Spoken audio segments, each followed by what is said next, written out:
like to start off with Meredith Schubert. Good evening. Thank you, Elba, for having this event and hosting this event. Each time when I came in, they said, we've seen you before. I think this is my fourth election. I'm Meredith Schubert. I'm a district court judge here in Lincoln County, which also has the District of Cleveland County, or the County of Cleveland County. I've served in this position for 13 years. I've got a copy of my card that has a lot of information about my qualifications and my experience.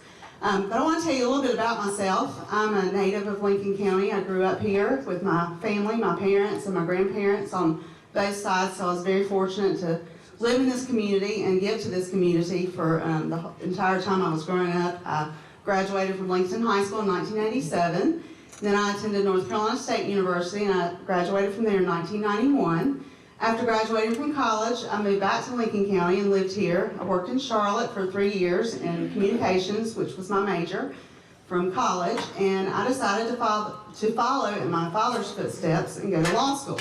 So I attended law school and graduated cum laude. I finally got to where I was making really good grades by the time I got to law school. And I came back to Lincolnton, and I worked here in downtown Lincolnton for 10 years with my father and his partner, Bob Lewis. We had a general law practice. I spent most of my time in family law and criminal defense, as well as many other areas of the law. And that really helped me when I became a district court judge in February of 2007. I was appointed to that position initially. It was a new seat, a newly created seat. And I've served in that capacity for 13 years.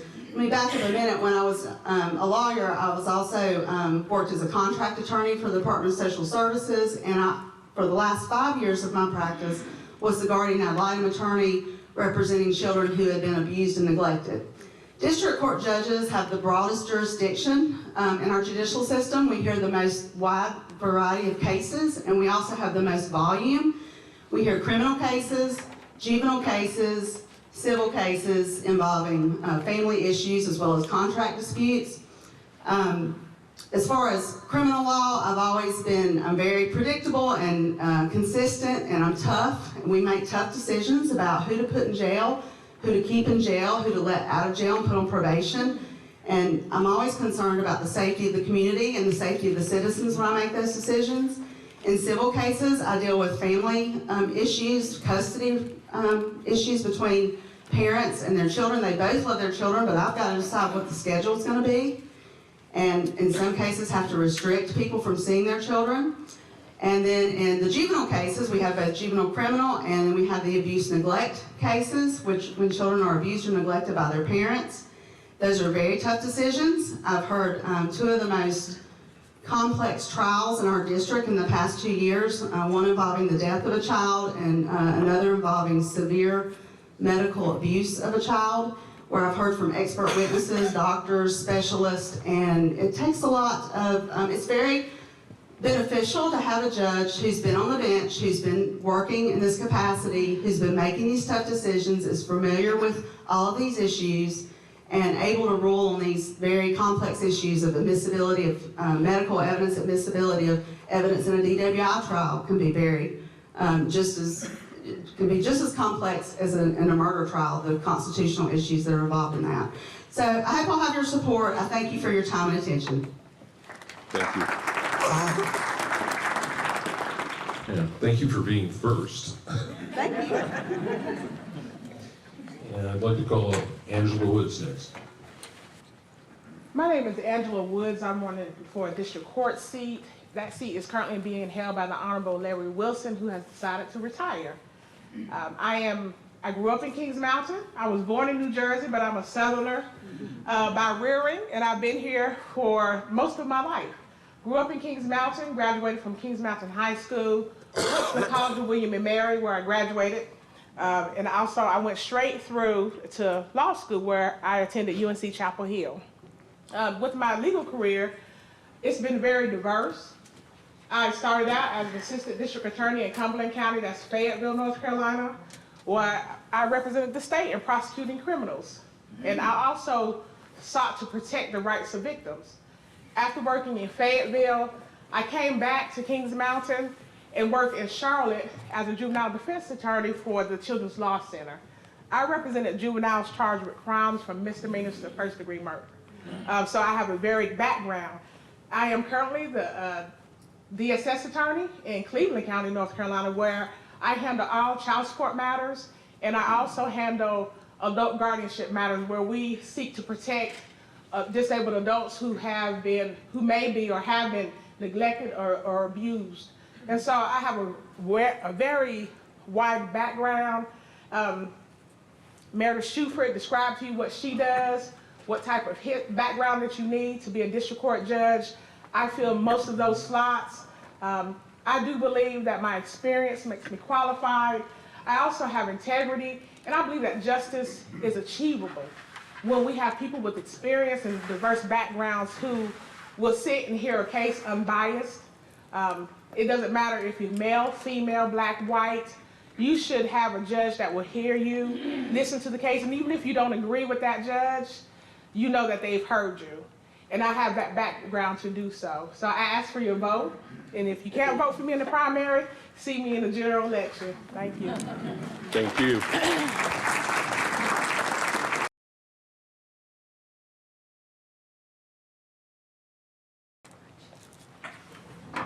Good evening. How are y'all doing? Pretty good on a Tuesday night. So I have some notes. I'm normally not a note reader, but just in case.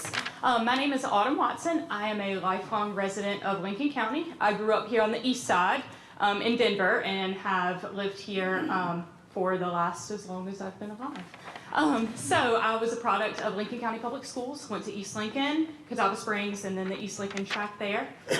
Went to UNC Charlotte and majored in biology, and then I went to UNC Chapel Hill, and where I got my master's degree in public health. I'm not only a lifelong resident of Denver, but also of this church. Not this particular building, the one across the parking lot over there, but you guys get the gist in general where we're at here. So there are a couple of things that I want to briefly touch on. I would be glad to talk with any of you about this later. But as county commissioner, I will fight to lower the tax rate to closer to a revenue neutral rate, particularly since we have a little bit of a bonus right now in the reserve fund for as far as a surplus goes. So alleviate that tax burden a little bit on the residents of Lincoln County. I will ensure that we're sticking to our published vision plans and land use plans when approving rezoning requests and conditional use permits. We have some good plans. We just need to make sure that we stick to them so that we can ensure the longevity of our community. Not just now, not just 15, 20 years down the road, but for the long haul. We'll grant minimal exceptions, and those exceptions that we do grant will have substantial basis behind them to prove that they are for the betterment of our community, not just because somebody wants to grant an exception here or there because they know somebody down the road. I will make sure that we continue to invest in the most important assets that we have here in Lincoln County, and that is our community members. That is the person sitting to your left and to your right. We are the most important asset that we have here in Lincoln County, and we will invest in that through health and social services that address substance abuse and dependency to help keep our neighbors healthy. We have a large influx of young families moving into Lincoln County, particularly here on the east side of town. I think it's time that we have representation from that large chunk of our growing population.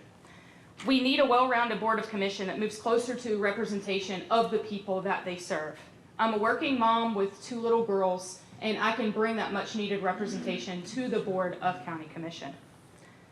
My name is Autumn Watson. I'm a candidate for County Commissioner, and I hope that I have your vote in November. Thank you. Thank you. Good evening. How's everybody doing? My name is Greg McBride. That's McBride with a Y. Remember that in November when you're filling in that little bubble. Thank you for letting me speak. I brought a speech, but I'm just going to tell you why I'm running. I'm running for the North Carolina House of Representatives, District 97, which is Lincoln County. And I'm running because Lincoln County deserves better. I'm running because y'all deserve better, your kids deserve better. I'm running because Lincoln County needs somebody in Raleigh who's putting Lincoln County first every day. I'm running because we need somebody in Raleigh who's working on a resolution for this mess out here on 16 every day. We need somebody fighting for teachers here in Lincoln County so they get the tools that they need to do the job that we hired them to do. I'm running because Lincoln County deserves better. Now, I'll make you 3 simple promises. My door will always be open. I don't care what party you're registered with. I don't care what church you go to. You can always come talk to me. I'll talk to anybody. I'm not going to promise I'll always answer my phone. But if I don't, and if you leave a message, I'll call you back. My 3rd promise is every day I'm in Raleigh, I'll be working for Lincoln County, North Carolina. That's a promise you can put in the bank. Thank you very much. Greg McBride, I'd appreciate your vote in November. Thank you. All right. One thing we'll try to do tonight is when anyone is speaking, I want to make sure that we just maintain silence, all right? It's tough when you're responding to things and distractions are not fair. So just keep that in mind. The people are here to spend time to share their perspective. Let's give them the opportunity with our full respect and quiet for them to be able to answer the questions. I'll just go through the quick format. We're going to have opening statements for 5 minutes per candidate. Order of the candidates answering each of the questions will rotate. So after we have an individual start a series on one question, the next question, we'll start to the next candidate. We'll just take turns having different individuals start. Topics are going to range. I'll be reading the questions. There'll be no interaction between or among candidates, audience, or other participants. This is not a debate. Interaction will only be through the moderator. Each candidate will state their opinion and views fully, regardless of any answers from prior candidates for those questions. With that, I'd like to go ahead and start. And I'm going to be using my voice because we're limited on mics. Question was?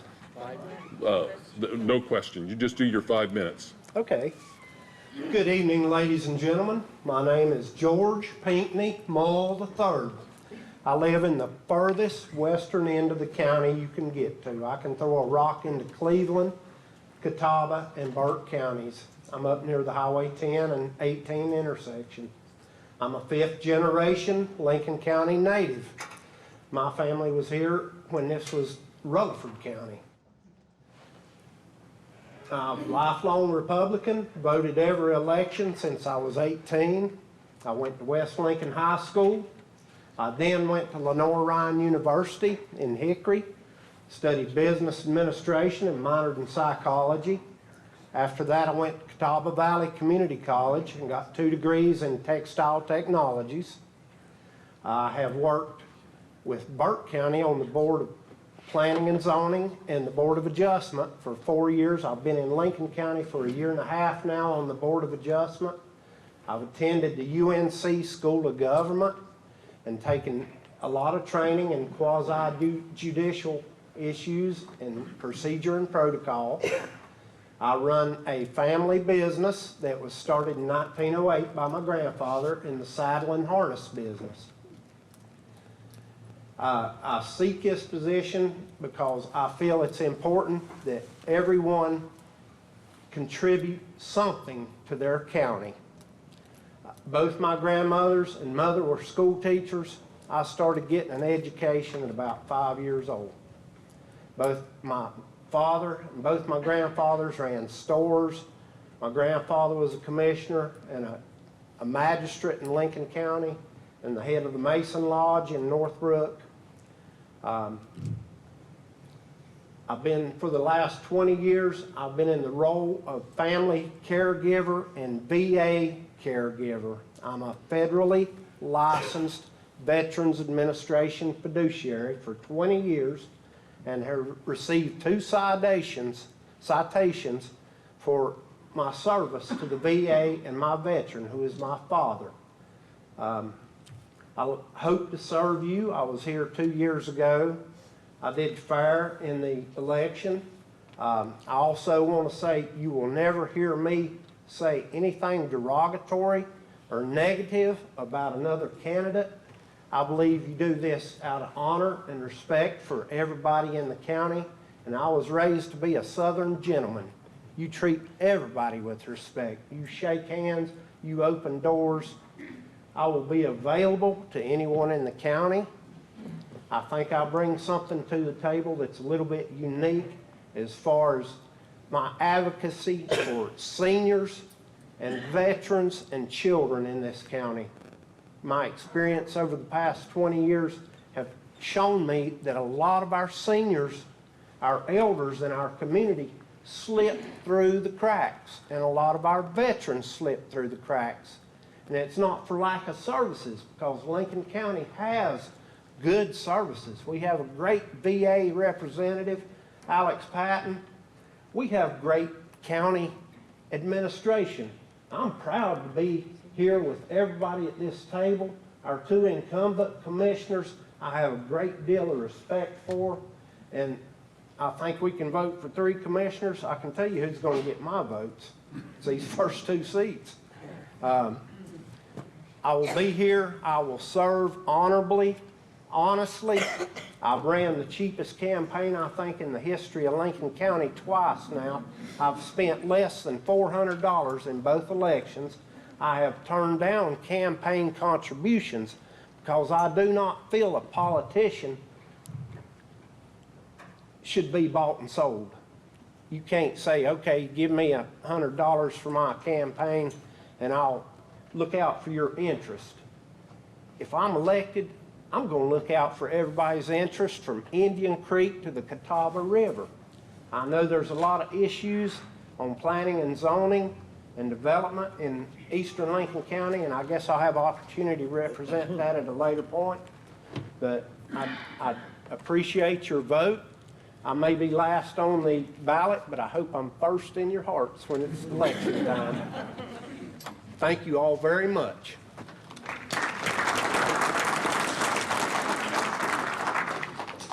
Thank you. The advantage I have over everybody else up here is I've got control of the editing, so my error will disappear. Next up, I'd like to give the mic to Carol Mitchell. Thank you, Greg. Thank you, George. Let me go ahead and say a word or two about myself. Well, most everybody in here, not everybody, but a lot of you know me. I see a lot of familiar faces in the audience. But thank you, Elba, and thank all the ones that's put on effort to put this on. A lot of times you don't get to see, put a name with a face. So you see names on ballot, but you don't know who that is. And this gives an opportunity to put a face with a name or a name with a face. Let me say this, I've served on the Lincoln County Board of Commissioners several years. Well, I've been fortunate enough through the years, I've served with Mark Oates, I've served with Needham Call, I've served with Bud Cicina, Milton, Sigmund, Rich Permenter, Tom Anderson, Bill Bean, and I made a list here, I may have forgot somebody. I get everybody? I think I did. And I was happy he's not here, but I'm talking about the ones that's here within the crowd tonight. And once you become a commissioner, and I think a lot of the commissioners that's come on the first 2 years understand that there's a lot of things that you think you can do. I thought the same thing first year I went on board commissioner. But let me assure you, there'll be a lot of things that comes forth that you think you can do that you can't do. In a lot of cases, our hands are tied. We can't do anything. We just can't do it. But everybody, citizens and voters think you can. But we do not have that obligation. We do not have no magic wand. And we do not have no crystal ball that we can look into to make decisions that I would like to make and all these others that's been on the Board of Commissioners would have liked to have made. We don't have that opportunity. Keeping tax rates low for the 12 surrounding counties. Lincoln County is number 4 and the lowest in the tax rate. 12 counties, surrounding counties, Lincoln County is 4th lowest. So with the board that's been here before, the one that sits here, we've strived to keep the tax rate low. Evaluations has went up. Just look how much more you work than you worked 10 years ago. So, but we have strived, and we've done the very best, ones that's been on the board in the past have done that, to make sure that we kept tax rates low, funded the school system. Number one priority, we gotta educate the kids. Law enforcement, we gotta do the very best we can to make sure that the citizens in Lincoln County is protected. And we have, I think, one of the lowest crime rates probably in any area. But we have funded the sheriff department. We have funded those people to make sure that they have the best equipment, the best opportunity to do whatever it takes to eliminate criminals in Lincoln County. And I think that you'll see that on statistics. Economic development, we need to continue to fund economic development. Keep industry in here so we can help keep the tax rate low, so that we can take the burden off the homeowners, landowners, and get as much industry in here to create jobs for people to help keep that tax rate low. We need less regulations. I don't need more regulation on me. I've got enough, federal to the state regulations. I don't need more regulations. The less regulations we have, I feel like they're off we are. Sometimes we have to make tough decisions as a county commissioner. You don't like it, you don't make a tough decision, but we have to do it. You don't like it, citizens don't like it, but I can assure you that since I've been on the board, and the commissioners that has left the board, understand you have tough decisions you have to make. I can make those tough decisions. You may not like it, but I can make it. And we're not going to sue everybody. You're not going to like it, but we have to make it. We have to do it. Again, I'll say that our hands are tied. I'll go ahead and get me a little thing. I know you can be asking questions about this. We don't tell DOT what to do. We can make suggestions and we can talk to them. At the end of the day, DOT does not fulfill your dreams that you wish, that I wish, and all the citizens wish could happen. They're always a moving target, and it's always a challenge to deal with DOT. So I see my time's up. Appreciate y'all being here and continue on. Thank you. Anita?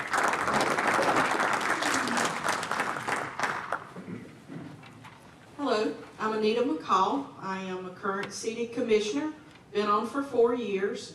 I'm originally from Stanley and moved to Lincoln County 25 years ago, I guess. My background is in engineering. I did drawings for mechanical, electrical, huge walk-in control panels where you bust down 3-phase to run production facilities. And then the last 7 years I did civil geological drawings. And so my background is engineering as well as project management. I also have done a tremendous amount of volunteer work in the community. My father was in World War II. I was the last of 4 children. So I realized, I think I was just kind of sort of forgotten. They maybe didn't mean to have me. I don't know. But my sister is 70 years old, and I'm 53, and there was 2 boys between us. But my daddy raised us all that we're supposed to be community involved. And so he would ask us at the table, what are you working on now for the community? And if you said, well, I just finished doing so da-da-da-da, he'd say, that's not what I asked you. I said, what are you doing now? And so you learn you better be working on something right now. And so, of course, we were very involved in the church and tried to keep something going always there, but also somewhere else so that you could make a difference. And so as I was in engineering, you work 40, 50 hours a week. And I worked all over Charlotte, had the opportunity to work for many different companies, including having my own business. Got to travel, worked in Germany, worked in Denver, Colorado. Got to do some cool stuff, wrote software to interface with AutoCAD to extract bill of materials. Woohoo! Now, guess what? I say I don't even know none of that stuff, I forgot it all. All I want to do now is serve the public. It's a whole different phase in life for me. My daughter's grown up, she's 31 years old, and I have 2 grandchildren. When I ran in 2016, the only thing that I promised was that I wouldn't I ran in 2015 for the election in 2016. I promised that I would make county commission my full-time job, and I have fulfilled that. It absolutely is a full-time job if you do it right. There's a whole lot of meetings that you go to constantly. I've been fortunate enough to go to Raleigh and cast our votes in Raleigh for this board when they've asked me to do that. We vote on who should go, and they've asked me to go. I've also been to DC and voted for us there, which I was honored to be able to do for us. It's not something that we have to do. We've never had people to do those things. But again, it's something that I'm willing to do. Lincoln County Commissioners, there are 5 commissioners, okay? Each one of us are at large, so you can live anywhere in the county, all right? There's 4 gentlemen and myself. It is a tough job. I'm not talking about a little bit. Carol's right. There are 2 types of cases that we rule on. One's legislative cases, where we get to vote our opinions. The other is quasi-judicial. That's a court case. That means my opinion or any other commissioner's opinions does not matter and cannot come into account. Every CUP, conditional use permit, which is the roads, is a quasi-judicial case. That's what he's trying to explain. Now, here's what we've learned how to get around some of that. There's a group called GCLMPO, Gaston, Cleveland, Lincoln County. We have to compete with them for funding for the roads. Okay, so if we want money to get something done, we have to compete. So NCDOT is, of course, the ones who holds those meetings. We learned that we had to have the drawings already done, the verbiage already done, and they grade all of that. And then they put them all together. I'll tell you more about that in just a minute. My time's up.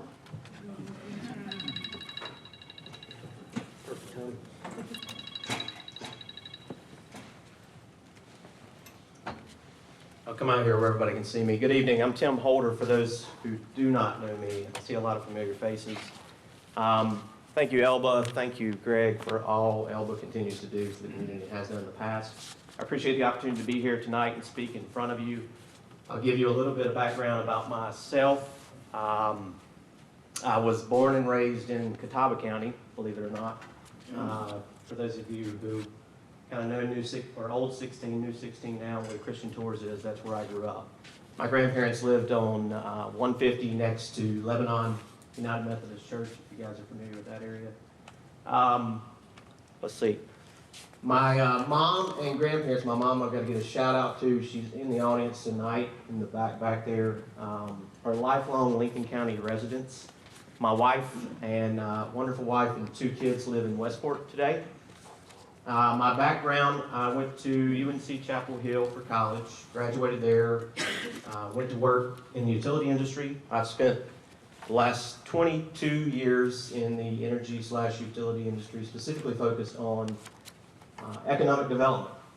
And from that is really where I get into what drives my campaign as a whole and what my cornerstone focus is for the campaign. First and foremost is economic development.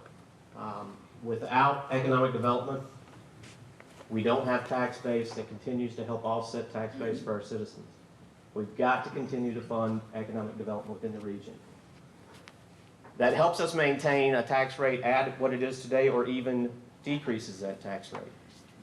Secondarily to that, infrastructure is an important part for this county. All of us realize the constraints that the water and sewer system has, the constraints that growth has put on our ability to keep up with the needs of that system.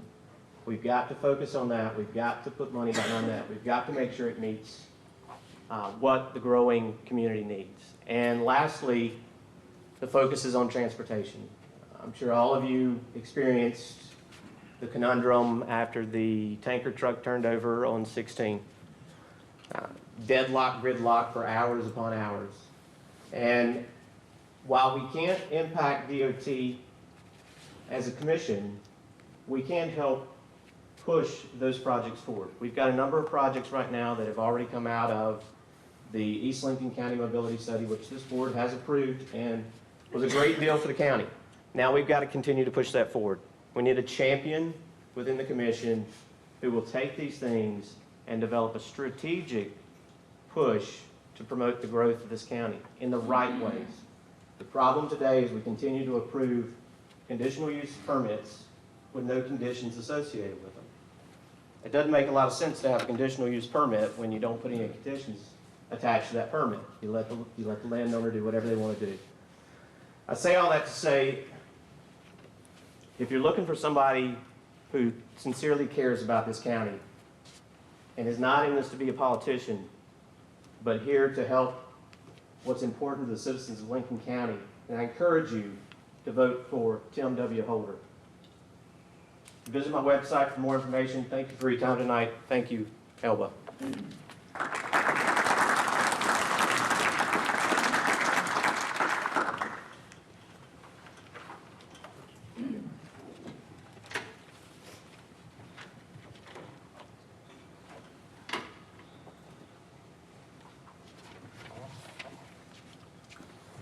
Well, thank you.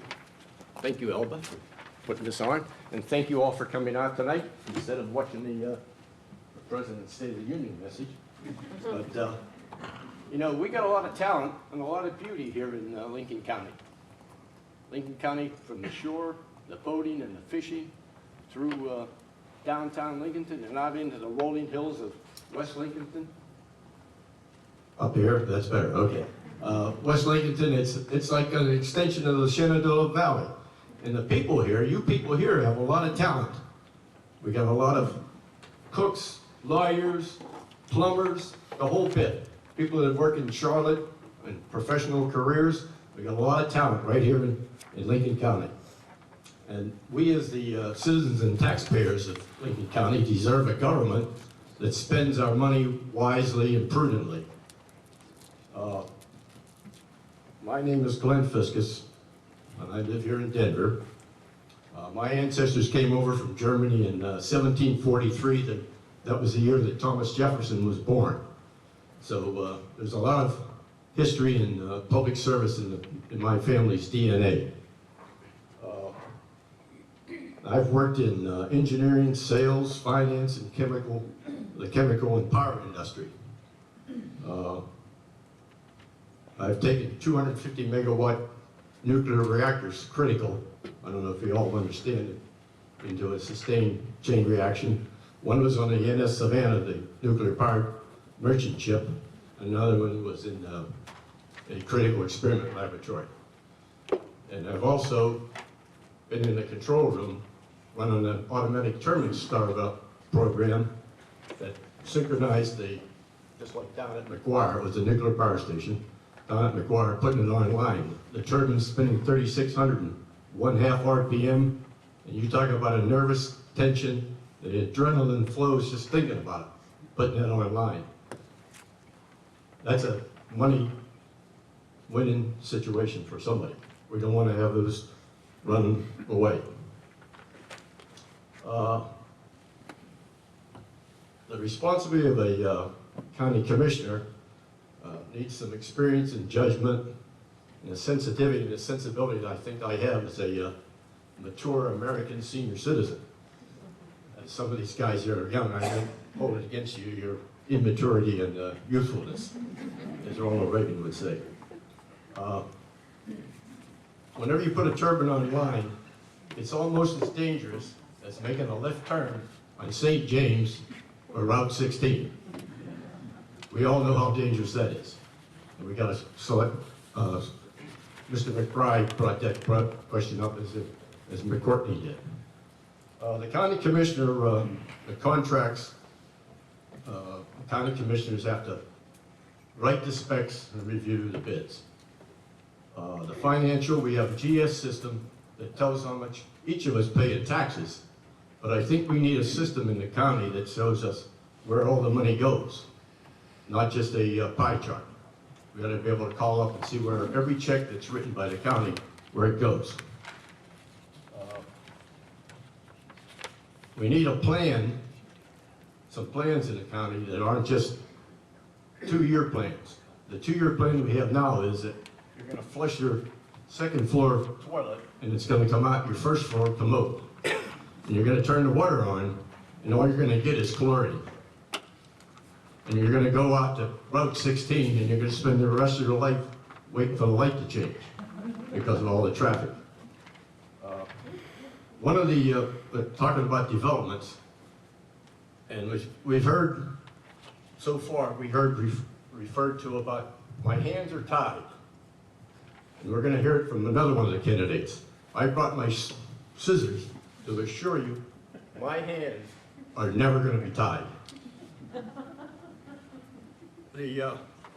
Another question is, do any of you people know Dr. Horton? I see his signs all over. Is he a physician or a dentist? I found out that he was an optometrist. He came to Denver and he saw opportunity and he brought all his friends, Mr. Leonard, Mr. Ryan, and a whole bunch of other developers. And what they've done in the last 5 years is they've raped Denver. They've cut down the trees.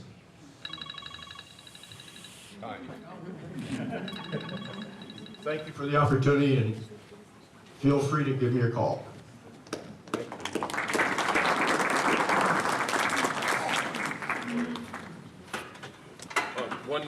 One hint, it's hard for the camera team to follow if you're moving around. My name is Robert Avery, and I'm glad to be here tonight. I'm running for county commission. I'm a lifelong member of Lincoln County. I was born here, raised here. But now, the reason I'm running is because neighborhood safety. Safety is the main thing in neighborhoods around here. The families and citizens need more safety in the neighborhoods. And that's the reason I've been running for it. Because we need to turn neighborhoods back over into local government and get safe there. Thank you.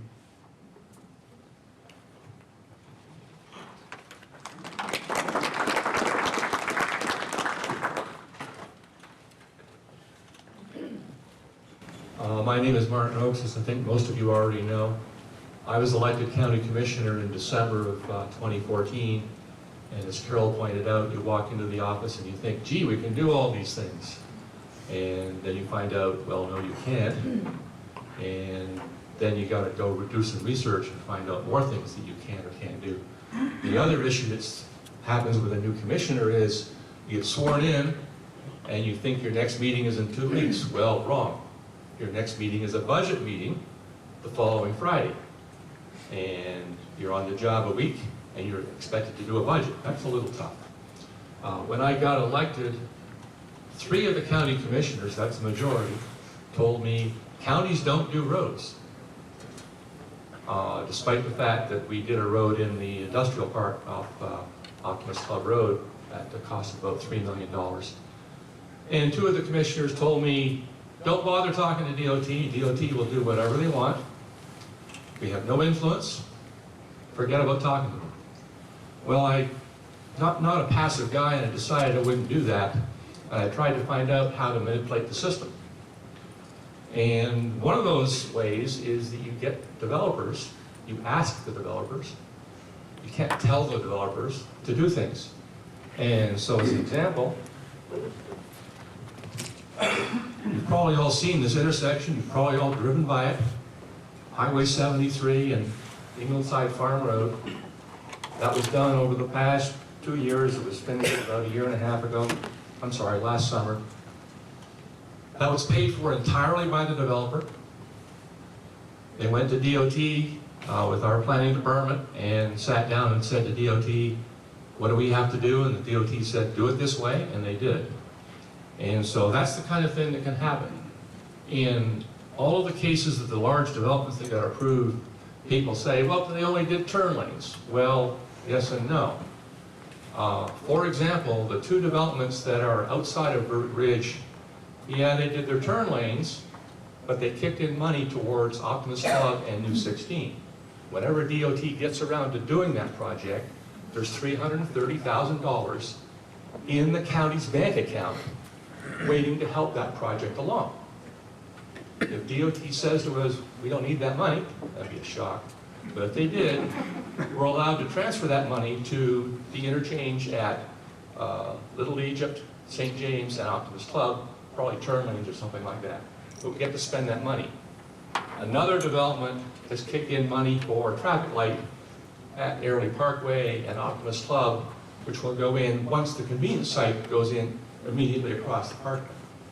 And so those are the kinds of things that we get to have happen. The two developments on Business 16 up north, where the turn lanes went in at the same time, unfortunately. One of the developments gave us 18 acres for a school project site. Another development gave us a bunch of land for trails and 18 acres of preserved woodlands to the Catawba Preservation Authority. So those are the kinds of things that can happen.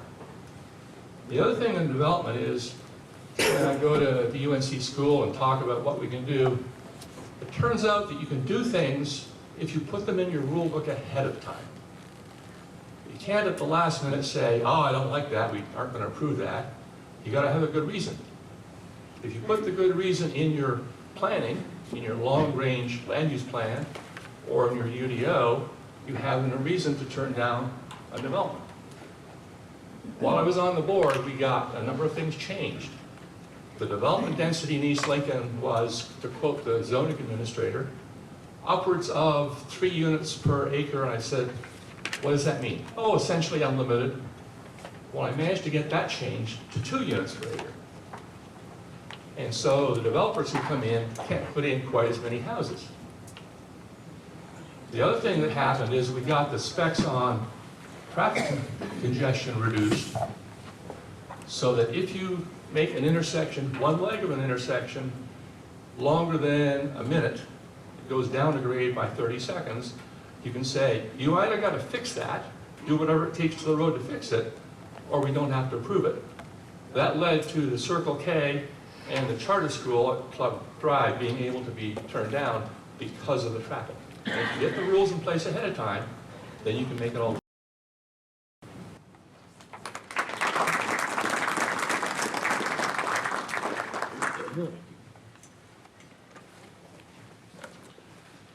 I'd like to make one more announcement. We will be collecting questions, so if you had a question that you wanted to post it towards the end of the session, if you put them over here on this table against the far wall, we'll collect them.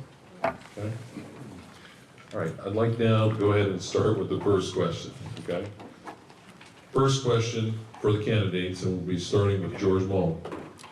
Lincoln County real estate taxes were recently raised approximately 10% on average.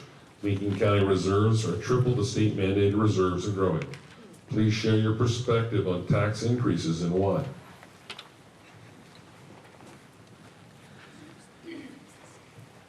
I'm not a big fan of taxes.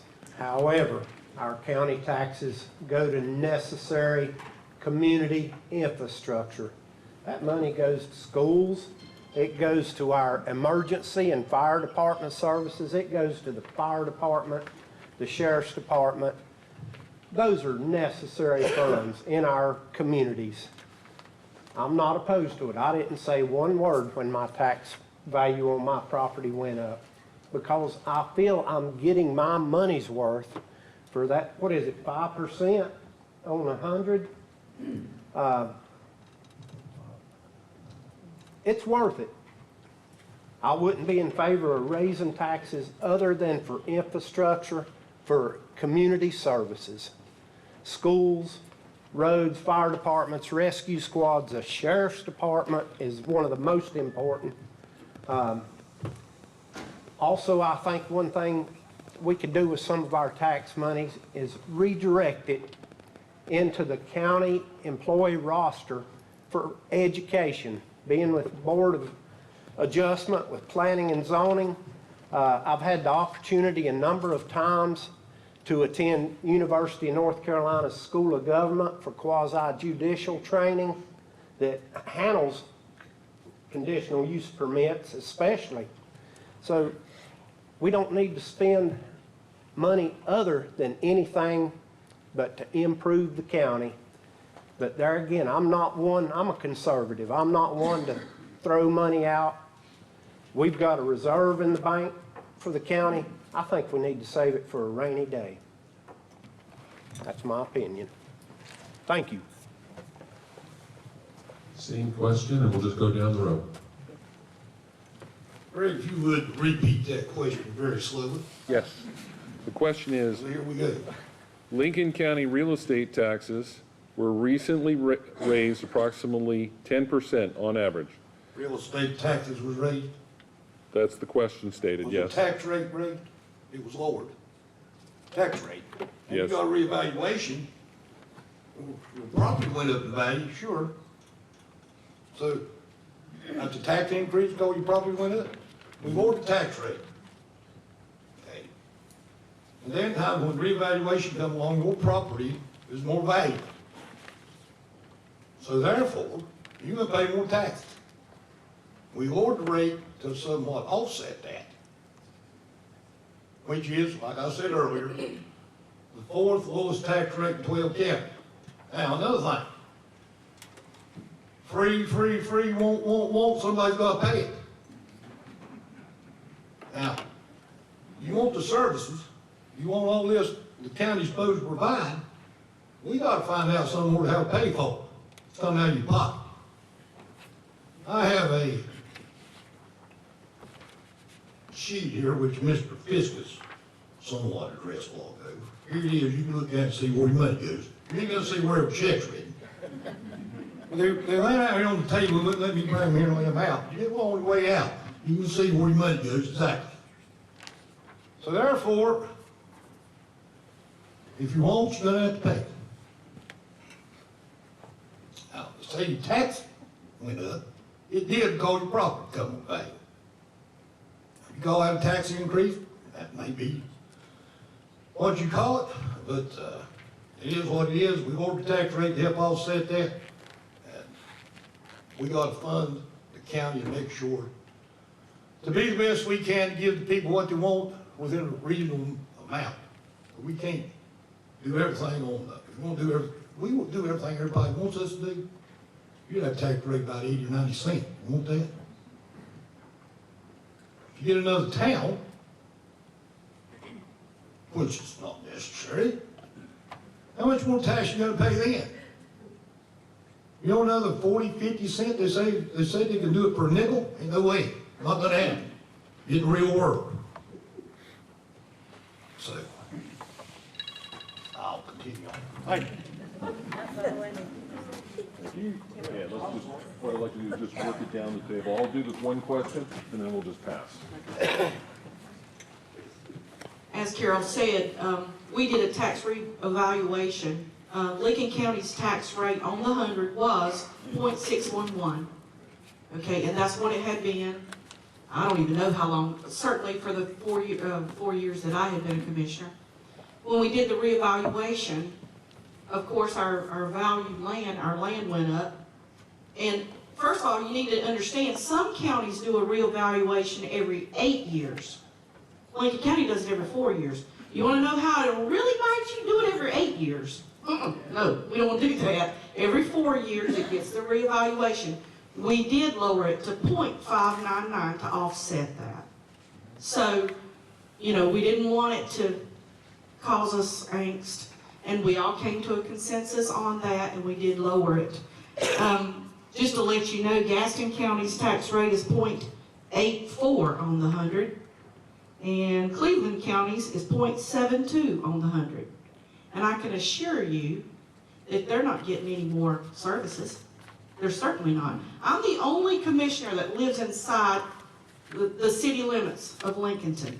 Therefore, therefore, I pay both county and city taxes.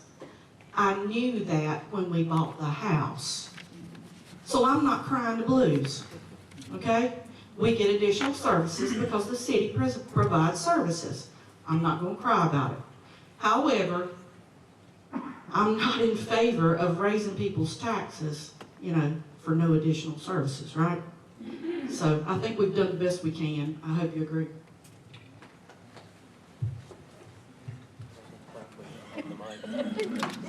Thanks, Anita. Could you repeat the question one more time, Greg, just for me, and slowly, please? Yep. So Lincoln County real estate taxes were recently raised approximately 10% on average. Lincoln County Reserve are triple the state mandated reserves and growing. Please share your perspective on tax increases and why. Well, as far as tax increases go, I'm opposed to tax increases. I don't like them, but they're a fact of life. As a property owner, I hope, like many of you, you're glad that your property values are going up versus falling off like they did in 2008. So I can live with that. I think the commission did a good job of lowering the tax rate while those values went up to help us obviously offset. But remember, what drives a lot of this is not necessarily the tax rate or valuation changing. It is the promotion of economic development, new industry and business coming to this community, which provides a tax basis that we as citizens can't make up for. You get a $20 million investment in the county like you guys approved last night, I think it was, right? Something like that. $27.5 million investment. That's tax basis that us as citizens don't have to deal with. So the tax value increase is one thing. I think that the balance here is how do you take that increase in valuation and use your tax number to keep that as level as you can, if not lower, for the citizens of Lincoln County. So,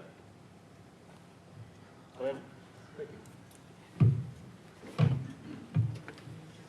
Well, in the immortal words of Lyndon Johnson, don't tax you, don't tax me, tax the guy over under the tree. And in the words of the Bible or Shakespeare, the only two things in life that are short are death and taxes. So the only way that we can increase our tax revenue is kind of like, what's the tallest building in Denver right now?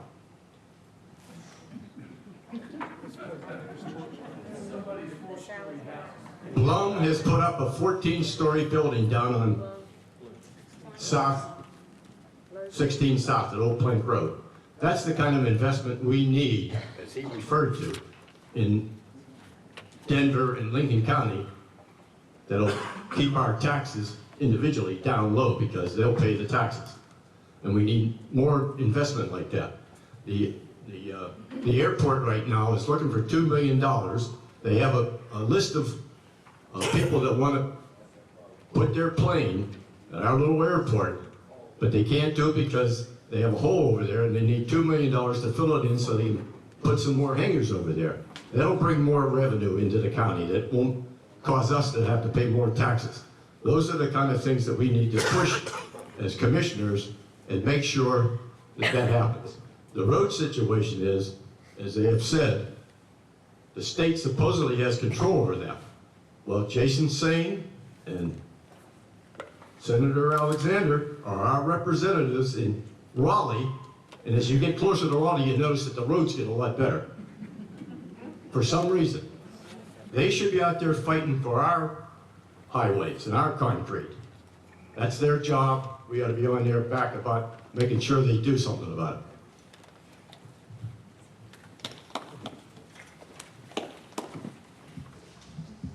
I'm not for any tax increase. I'll tell you why I'm not for a tax increase. Property valuations have gone up drastically in Lincoln County and will continue to go up. It will all set tax rate. Our tax rate is 59.9 right now. And it should be lower, at least another 5 cents though, because the reserve funds right now is maxed out at $15 million. And they have plenty more funds, around about $18.5 million building. But sales taxes are increasing right now will offset the budget. But the main thing we need to look at is the budget coming up. That's what we're running and govern the tax rate in this county. And we need an oversight committee by the citizens to look over the budget and the tax rate. But the main thing you want to look at in tax rate is the schedule of value they have set every 4 years by the tax department. That will set your tax rate along with the budget. Thank you very much.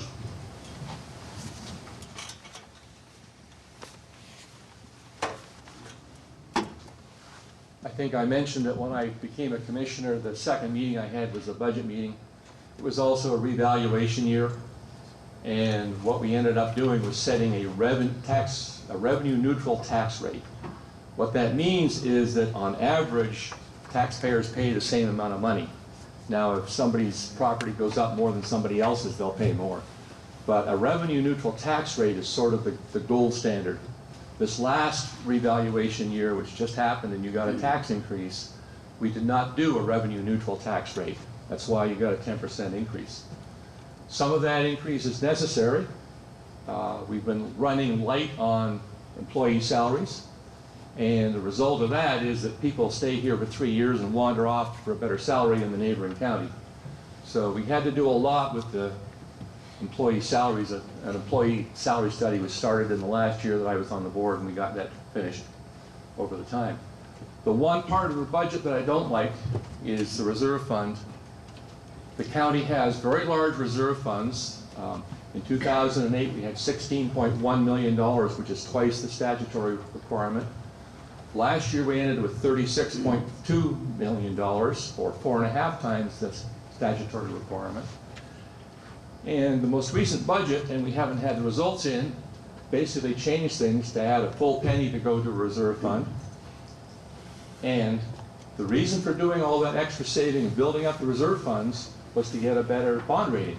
Well, a better bond rating will get you $250,000 a year only if you have a $100 million debt, which we don't.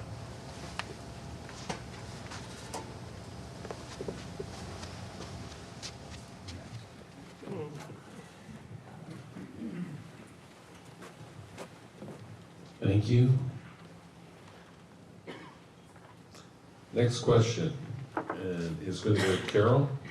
Several years ago, Lincoln County increased the minimum lot size that can be built on from 1/3 of an acre to slightly larger than 1/2 of an acre if county and water sewer were available, and from 1/2 of an acre to slightly larger than 3/4 of an acre if no county water and sewer were available.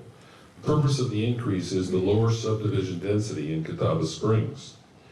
There are rumors that increases may be in process to reverse these guidelines, allowing for smaller lot sizes. Please share your position and perspectives on lot sizes and why.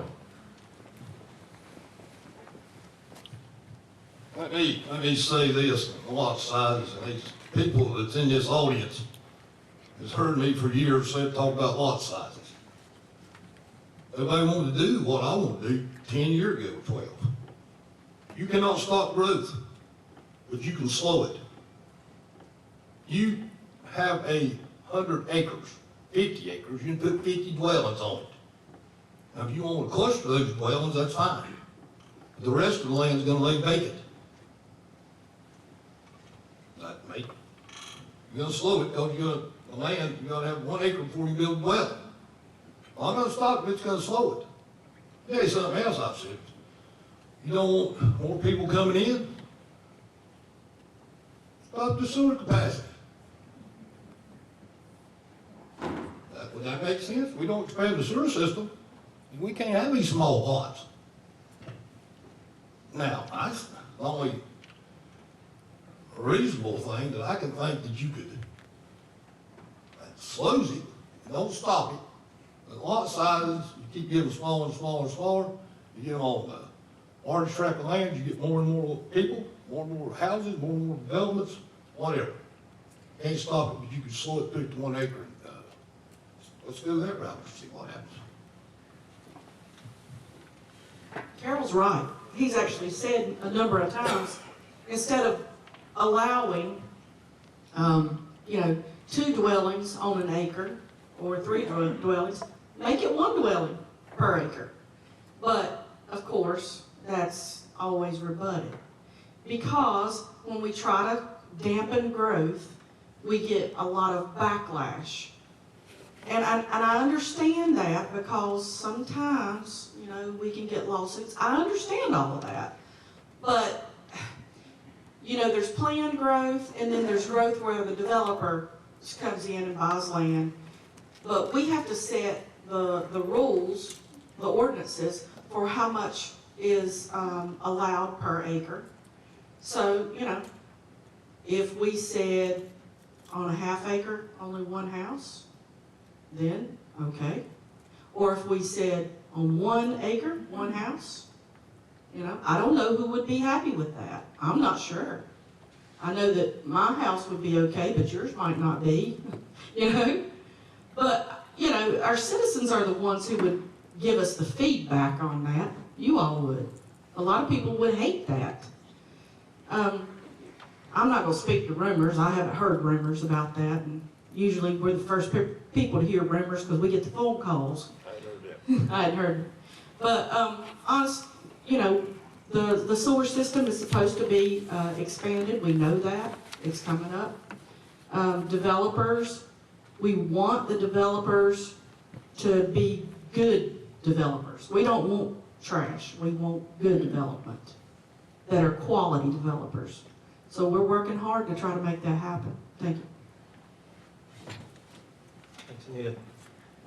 I think there's 2 things as a county you worry about. One is growth management. The other is obviously an economic downturn. Those are 2 things that, you know, are really top of mind for me when I think about Lincoln County. The growth management as a whole, I can't speak to how many houses need to be on a piece of property or not. But what I can tell you needs to be done is a small area plan around the areas of congestion and areas of concern around this county. I say start with areas like Unity Church Road. Build out what we think it should look like in 10 or 15 years. Build a plan around that. Don't just sit here and take it one at a time and make an adjustment, hope it works, and then punt 2 years later and say, well, that one didn't work, let's try it again. We've got to be strategic about this, folks. If you want a county that you want to be a part of in 10 or 15 years, and you want your kids, like I want my kids to be here in 10 or 15 years, or 20 years, or 30 years to come back, we've got to get strategic. We have not been strategic. Take these small area plans, develop out what we want it to look like 15 or 20 years from now, and use that as our guiding light going forward. That's all I got to say. Thank you. Development. If you want to have an eye-opening experience, go on the websites of D.R. Horton, Ryan Homes, Lennar Homes, Shea Homes Trilogy, Ryan Homes, Eastwood Homes. They have found Denver. And the corporate management went, wow, we have a fertile area. Make a killing. They didn't go into downtown Baltimore and say, we're going to straighten out your ghetto and build houses there. They came to Denver and they said, we're going to take probably about $2 billion out of Denver. And it's going to go, that $2 billion is going to the Cayman Islands, Switzerland, Bermuda, and Singapore. We have to get a hold of this. The developers are like fire. Fire's a good servant, but a poor manager. And that's the problem that we have right now. The highway system, if you go on Route 16, how many lanes is it? It's anywhere from 2 to 5 lanes between Fairfield Forest and 73. That's about 18,000 feet, and only 1,000 of it are 2 lanes. It's basically that death-killing left-hand lane turn, to make a left-hand turn. We have to have some sort of control over that. And somebody said, well, we don't have the sewer system. That can stop it. The same thing has happened over in Braley School Road on the other side of the lake. And the same thing is happening down in York County, South Carolina. They're up in arms about the development down there. And they've raised their resident permit from $2,500 to $18,000 or something. That's the kind of thing that we can do to stop that development and retard it until we get a hold of the infrastructure problem.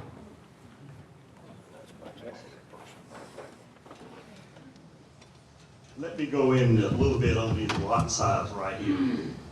that citizens of this county can control lots. Don't let nobody tell you any different. You can increase it to an acre lot, because quite a few other cities and counties have done this to control growth. That's to do too much growth in one area. They transfer it out to the other area. But you really want to look into this and cut a whole lot of this talking about is go over to the legislative legal library. Ask every one of you will. Log in there and put districts down. You'll find out under the law that the citizens with the county commission can control districts. That is the law. But anytime you got sewer and water expanded, you can't wholly stop developers the way the law in North Carolina is written. But one way you can stop it is in district. Use the district law. That's how a lot of counties done it. Catawba County has done it. They transfer growth over the other areas and all. But that's the main way you want to control growth, because Charlotte is going to grow. Any of y'all from major metro areas know for a fact. I've dealt in this in management for years. I will tell you, growth will come. Any way you go at it, they're going to be developing growth. But you got to get control of it. And you got to use the legal library and the laws of this state right here and control this growth. If you don't, growth will control you. And I will have to tell you how Charlotte looked, you and your community looked, and all. Thank you. I think we got a feel there. Since I was the person who mostly pushed for getting the density down to 2 units per acre, it wouldn't go any denser over except over my dead body, assuming I'm on the board. You can, of course, change the rules so that it's 1 acre lot sizes. That's something the county could do. It can do it essentially in Catawba Springs because the residential single-family zoning or land use in the county only appears in Catawba Springs. So you effectively have a zoning district already. Getting back to strategic stuff, we did a brand new land use plan over the past couple of years. Some of you showed up to the meetings. That has all these little small area plans and plans of what to do in all these areas. So we have such a plan. If it ain't right, we can tweak it, but the plan exists. And so that's where I sit in development. We don't need more development. Canceling the sewer plant doesn't really solve the problem because it causes another problem. If you don't have a sewer plant, you will not get businesses, you will not get new industries, and we kind of need to have that in order to reduce the tax base.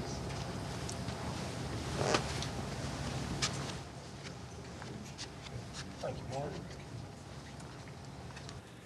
I started my political career on the steering committee for planning and zoning in Burke County, and we redid the county zoning, in particular the lake region around Lake James, and we did exactly what our incumbent commissioners are talking about. We did increase lot size so we could effectively manage sustainable growth and have an infrastructure in place before doing the developments. I have the same fear about Charlotte. I've been watching this for 50 plus years, and it's a tidal wave coming at us, folks, and it's going to wash over us and drown our culture, drown our families, drown the farmers out. I would be in support, and a lot of counties have done it, Burke and Catawba both. You can slow down the growth. You can't stop it, as Chairman said, you cannot stop it, but you can do it in a sustainable way. And the most obvious way to me to do that is to increase lot size, try to maintain some of the character and culture that Lincoln County has been for a couple hundred years. I love the country end of the county. It kind of scares me driving down this end of the county because of the population, to be honest. So I would be in favor of slowing down development whatever way we had to. Thank you. Thank you, everyone. Next question. This one will go to Anita. Lincoln County Commission recently approved an exception to existing zoning for commercial conversion from residential on North Pilot Knob. Nearby and adjoining residents who have been there 50 years plus spoke to the commission in opposition. Commercial interests prevailed, as usual, even though there is empty commercial zone land in the area. Please share your position and perspective on this issue.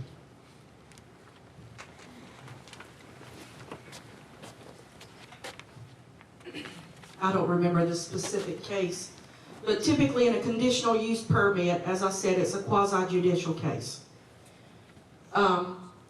The findings that I mentioned there are 4 findings that have to be met, and those are the exact same, and I can't quote them exactly, but does it hamper the safety of the public? And it can't be my opinion or your opinion. It has to be someone who is certified, legal, has the certifications, for example, an expert opinion that comes before us all at the same time.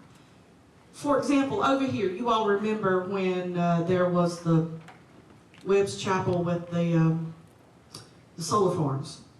The group that was in opposition of that, they got together and had to hire an attorney. They paid that attorney $6,000 because he was an expert. That was the only way that we could listen to that in a quasi-judicial case, because he was an expert. It's the same as what these judges have to hear. I mentioned to some of the folks, if they wanted to put a tattoo parlor right in front of my house, I would not be able to turn it down if it met the 4 findings. So I'm just saying, I can despise it all I want, and you too. And you can come before us and tell us how bad you hate it and how bad that the traffic is going to be. That's not going to help. I urge you to look up what those 4 findings are and work within that. Find the experts, come before us with the affidavits. That's the only way that we can listen. Or bring the experts with you. You see what I mean? Thank you. Greg, will you repeat that question? Yes. Lincoln County Commission recently approved an exception to existing zoning for commercial conversion from residential on North Pilot Knob. Nearby and adjoining residents who had been there for 50-plus years spoke to the commission in opposition. Commercial interests prevailed, as usual, even though there was empty commercial zone land available. Please share your position and perspective on this issue. I think first and foremost, this comes back to adjusting our zoning overlay and thinking about what these areas really need to look like long-term. I'm sure there's been cases where the findings of fact haven't been met and it's been turned down, or the findings of fact have been met and it's been turned down. So I wouldn't say that it's always the findings of fact that determine what happens. At the end of the day, it's whatever is decided by the commission is what gets done there. So the bottom line is this: we've got to ensure that the zoning is appropriate for those areas.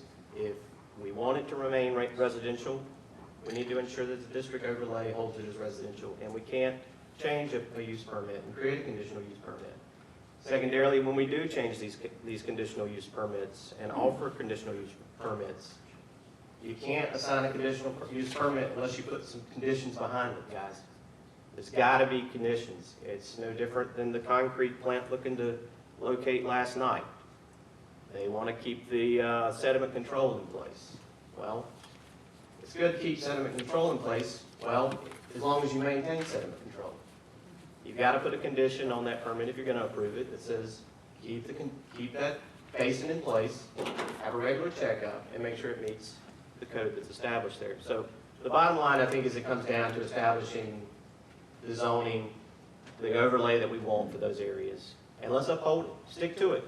We can't flippantly decide on a whim that we're not going to stick with what's been done. Thank you. I think the commissioners have this situation regularly. You've got Party A that proposes something, and Party B doesn't want it. And as a commissioner, you have to, personally as a commissioner, I want to hear both sides of the story. And I think as a commissioner, it's my responsibility, the commission's responsibility to make sure that both sides have adequate preparation and access to the resources of whatever it is. And then come to a decision. Anita mentioned the fact that there's a lot of legal considerations there, so the commissioners have to take that into mind. So it's an ongoing situation, and it means a lot to each one of those parties. Party A wants something, and Party B wants something. So we have to take those, we have to be sensitive to those needs and wants of those people. And I think that's only fair.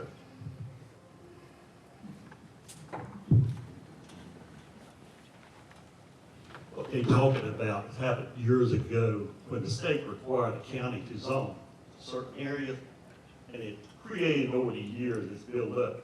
But what it is right now is the way they got it zoned, and the way people want to change it in the old zoning way. But again, I'll tell you one more time, go to the legislative legal library and pull up districting. If you see in districting, you can form one district, and you can break that district down into 5 or 6 districts. And you can overlay them districts, and you can only get rid of the old district. You can create new districts by overlays. People tell you can't do it by the UDO. Well, look at the law and where it reads, and look at the court cases that support this, and you will see what I'm talking about. But go to the legal library and pull it up and look in districting, local districting, and you will find out what you need to work with, the tools you need to work with. Thank you.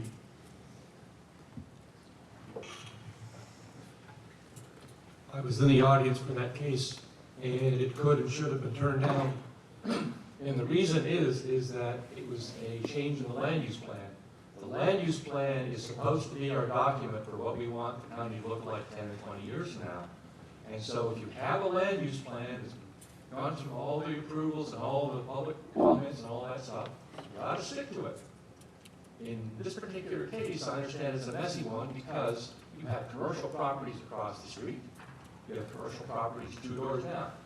And it brings up the issue of we're probably not doing enough, and I share the blame for this, in not looking at the intersection between residential and commercial and industrial, and how you buffer those areas.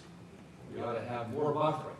If you look at last night's case of a concrete plan, apparently we don't have rules in the UDO to require lots of buffering for an industrial plant next to a residential area. That could be fixed.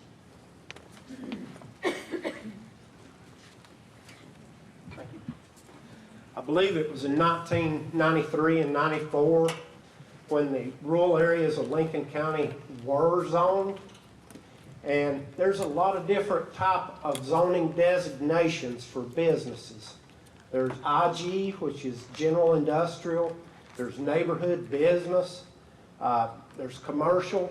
I'm not familiar with the question, the incident mentioned, but I agree with some things I've heard here so far. Buffering is an important factor. We want to keep the character of the county as more of a rural, family-friendly, and you can control where a business goes and what the parameters. There's the North Carolina general statutes that oversee planning and zoning and set our districts, and we have some control of that on the county level. But again, I'm not a big fan of overdevelopment. I don't want to see the county overrun and lose the charm and character of this beautiful county. Thank you. Oh. Sorry. Let me go to the particular one you were talking about, Greg. We were in a commissioner meeting last night. I got home at 11:30. I had about 4 or 5 zoning cases, and that went on forever. To pull that back out of my memory, I cannot. But let me say one thing about the commissioners.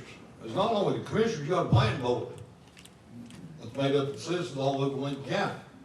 Now, when these cases heard, it goes to the planning board. Okay? Everybody understand? They sit down with the commissioners, listen to this, whatever it may be, it goes to the planning board. Then they can place conditions, they can do whatever, and then it comes back to us. Then the commissioner has the final say. But 99.9% of the time, we'll go on with what the planning board said. And even we may go at some conditions they didn't have. But I can assure you, Mr. Holder, there've been a lot of conditions placed on land that's been zoned. Believe me, that's a lot, believe me. And the cement plant, last night, according to the planning board's recommendation, they sent it back to us, there will be conditions placed on it. Now, one other thing. If you got land that's been zoned industrial general for 25, 30, 40 years, and you go in there and purchase that land beside of it, and you build a home, I'd have done my research and I never would have moved there to start with. Thank you.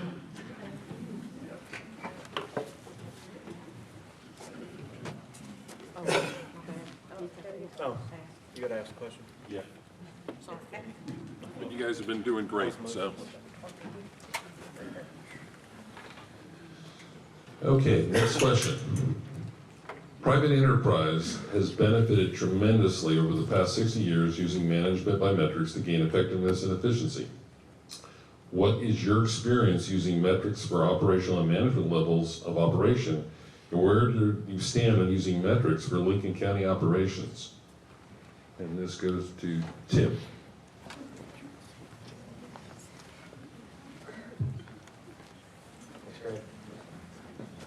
Experience-wise, obviously coming out of the energy industry, I've spent 22 years developing KPIs and metrics for how we perform.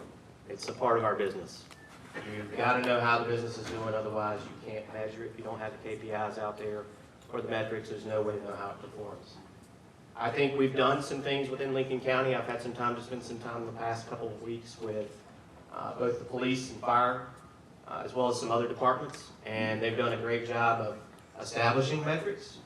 I think there's room always for improvement within those metrics to make sure that we're addressing the issues that need to be addressed for the county.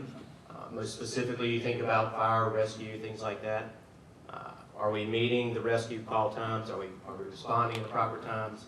For police protection, metrics to show us where crime happens. Make sure that we ensure that our police and fire protection are adequate to meet those needs. So my position is, I think we've probably got a lot of good metrics. There's always room for improvement in those metrics. And we got to rely on those metrics to really drive our decisions from a budget standpoint and a financing standpoint to the county.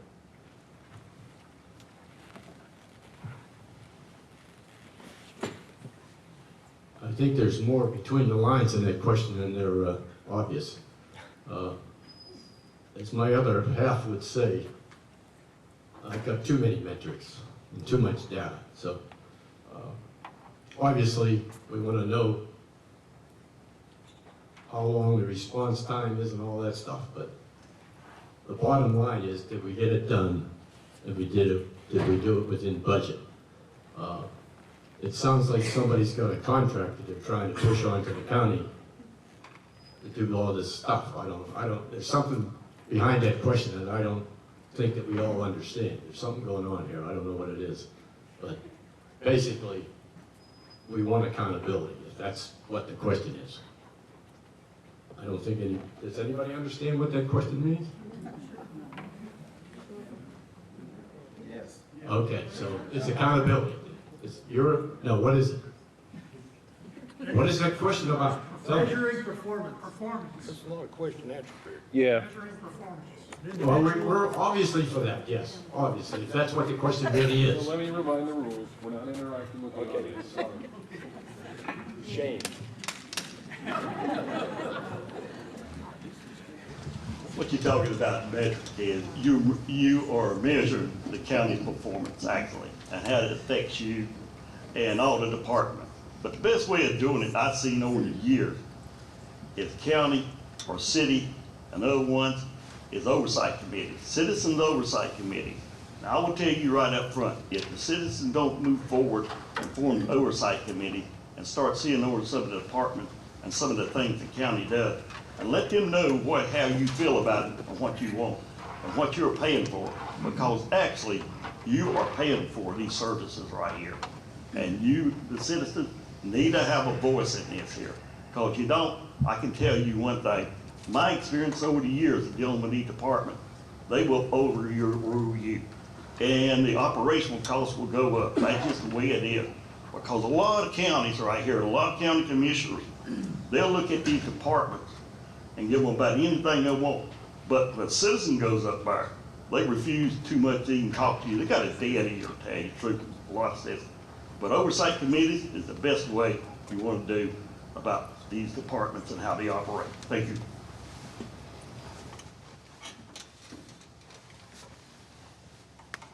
I spent 30 years building business models for corporations, some of them billion-dollar corporations that base their decisions on how to operate based on my models. And that requires very good metrics and very good accounting from the point of view of activity-based costing.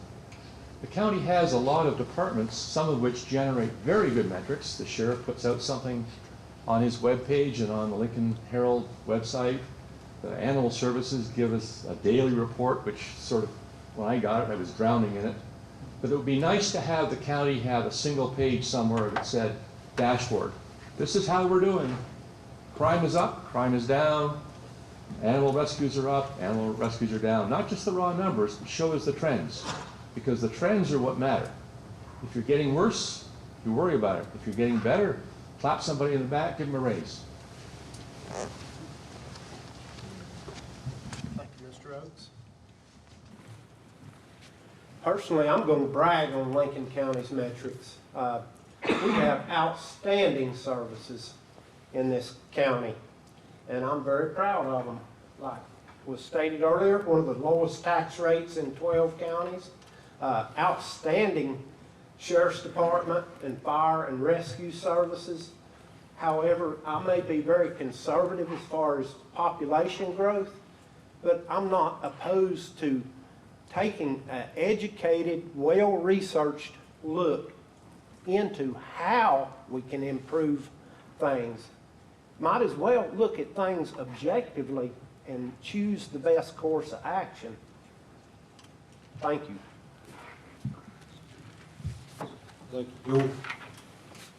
I agree matrix is very important, but the most important thing with what you get back with that information is what you do with the information. You know, information matrix, that's good, and make sure we act on the information you got. We get a whole lot of metrics back. For example, last night before the commission, we had Chief Flynn came before us and all the emergency services from Denver who were a part of the rescue for the tanker overturn.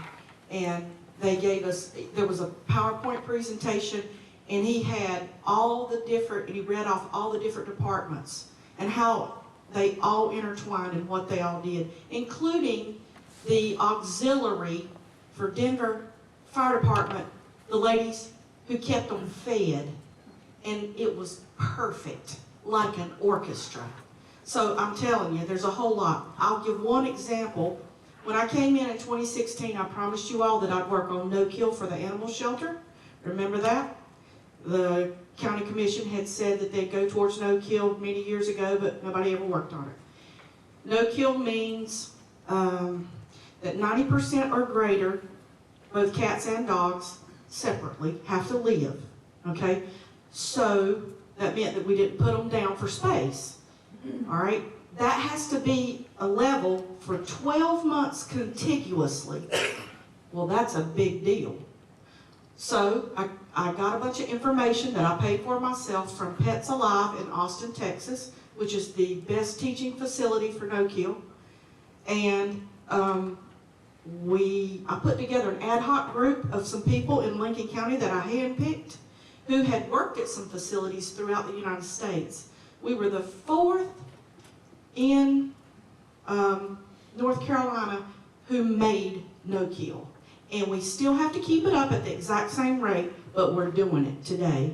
So that's a perfect metric, and I'm getting monthly, exactly what he said, I'm getting these monthly papers that tells us what we're doing for the animals now. So it's doing great.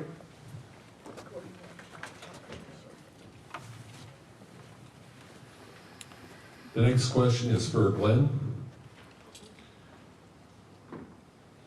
The The Sheriff's Department is requesting funding to add a new patrol district to Catawba Springs. What is your position on adding a new patrol district and why?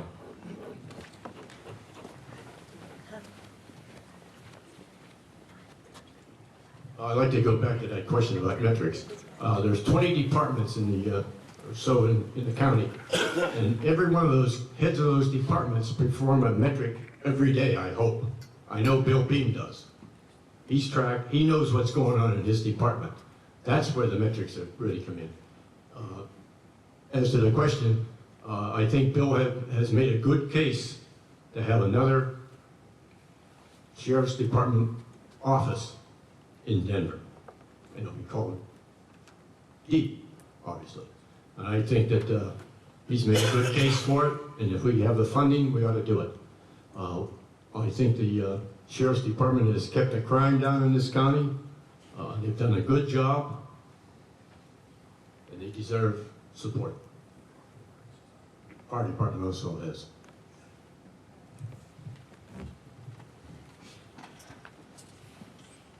I'm all for this because Bill Bean does an excellent job as sheriff. He sees a crime that's moving over from other counties into Lincoln County, and he knows how to control this crime. He's got a continuous fight, and the sheriff department will expand over the years more and more as population expanding. Now, I don't have to tell you no more about what goes on in the neighboring counties right here. So Bill keeps a close eye, and Bill does an excellent job doing this. Thank you.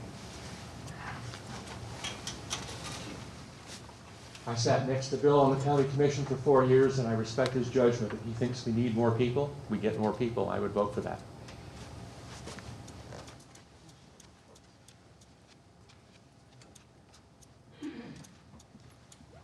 I'm going to tell a little story right quick. When I was 8 years old, I was playing Optimus football. That was my first time meeting Mr. Bill Bean. He was our coach. He instilled ethics, common sense, and hard work into us. About the time I was 10, Harvin Krause hired him to be the sheriff in Lincoln, or a deputy sheriff in Lincoln County. And Bill has always stood up for the citizens of this county and tried to fight the criminals and the drug heads in this county. And if Mr. Bean wants more sheriff support and I get elected, he can count on it. Period. Thank you, George. Let me say, I think that's one of the things I spoke earlier about more. To fund the sheriff department and safety in Lincoln County, that's one of my opening statement, I said that.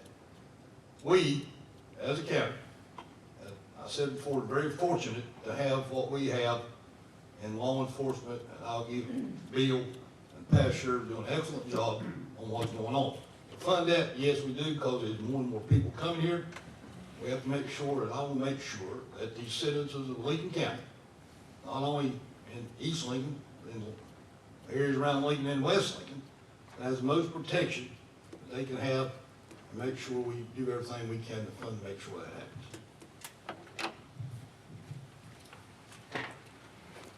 In 2017, Lincoln County led the state of North Carolina out of 100 counties in building permits. Guess where most of them came to? Out here. Therefore, you have the largest amount of people. Okay, so that means that Sheriff Bean's Charlie district is overworked. The number one thing that this county has to look for, that we have to look for as commissioners, is your safety. I sat with Sheriff Bean as he was a commissioner for 2 years. That's one of the most logical, honest men I've ever been with. And he has a plan. We're working on where to find the money now. We don't want to raise any taxes. We're not going to do that. But I'm telling you, if I tell you that man's honest, he's honest. We're looking for the money. Thanks, Anita. I too would support that. I had the pleasure to sit down with Mr. Beam 3 or 4 weeks ago and kind of listen to what his plan was for this end of the county. I think we all realize that the growth here attracts crime. There's going to be more crime. We've got a major thoroughfare that runs through this area. I can tell you firsthand, my wife's car was broken into at Sally's Y. They smashed the window, they took the pocketbook and went back to Charlotte. It happens. We've got to continue to increase that support in this side of the county, make sure that the citizens are safe. So I am in support of Bill Biggs' plan. Thank you. It's back here. I'm last. You're up. Thank you. The next question is for Robert. Lincoln County Commission has voted to build a new courthouse complex. The investment is significant. There are alternatives that could be used for existing facilities that might lower cost. Please share your position or perspective on what should be done on building a new courthouse complex and why.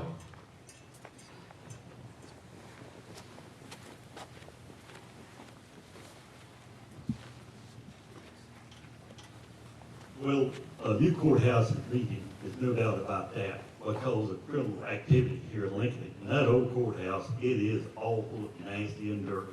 You even got a smell to it as you go into it, as you've been into that place before. But I will tell you this, I'm all for service centers, always have been for service centers. Because service centers are the number one thing. And as this county grows this way, the other part of the county don't grow rapidly at all on this side right here. But the growth is down here. More criminal activity is down here. And on the new courthouse, I would have, if I was in there at the time, I would have moved it closer this way. I know why they built over where they wanted that now, because they own the property and it's central located in town. But it's big, always think, service center. Think where the growth goes. That's where everyone needs a new activity and all activity takes place on. Thank you.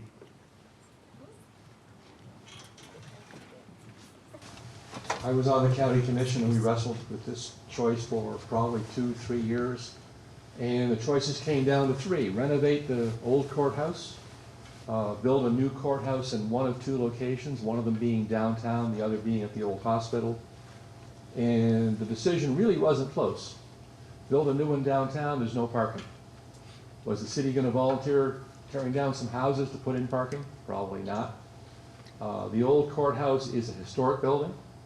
The cost to expand it, which you'd have to do to solve the problem, would be pretty massive because you've got to meet the historical guidelines of what it looks like and all that stuff. Doing a new one is basically the only alternate, so that's where we are. We have the only alternate. And as for where it can go, I'm sorry, but the state law says it has to go in the county seat.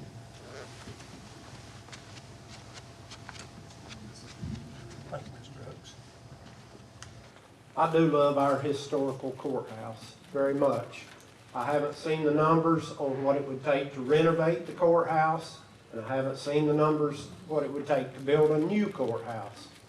However, our judiciary does need more adequate facility to manage the cases, the caseload they have to hear. Again, I'm not big in favor of raising taxes or spending excess sum of money, and I do believe in the conservation of our existing courthouse. Perhaps there is property in Lincoln County that's already existing that we could utilize without a major expenditure on remodeling. That's my opinion on the subject. Thank you, George. Let me say this, that being on the board as long as I have, we've kicked this can down the road long enough. It's time we got to do something. I mean, I prolonged it, Martin prolonged it, some of the other board members, we prolonged it long enough. We got to take the bull by the horn to build the courthouse. Back, one we have 100 years old or older, so it's time, goes on. Sometime, Glenn might have to be rebuilt. And myself, but don't want to do anything to the old courthouse. It's a historical building, and it was a decision. Martin was exactly like what, exactly right what he said. The fact of different monies and adding on and all that kind of stuff. Carol, if I get rebuilt, I want to be Robert Redford. Good, I'll make sure that happens. But anyway, we gotta do it, you're looking probably in the $40–50 million range.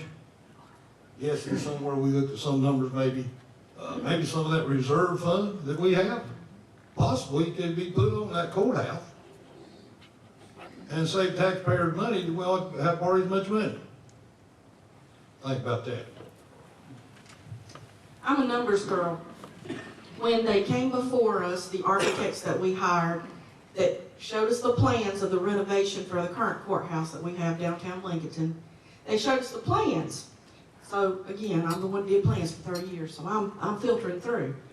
We're looking at them, and they've got each end where the stairwells are X'd out. And I said, why are these X'd out? They said, well, we don't really know whether or not these can be used. We're not sure, we don't think so. But for some additional money, we can find it out. I hit the ceiling. I said, don't you ever come back in here in Lincoln County with half information.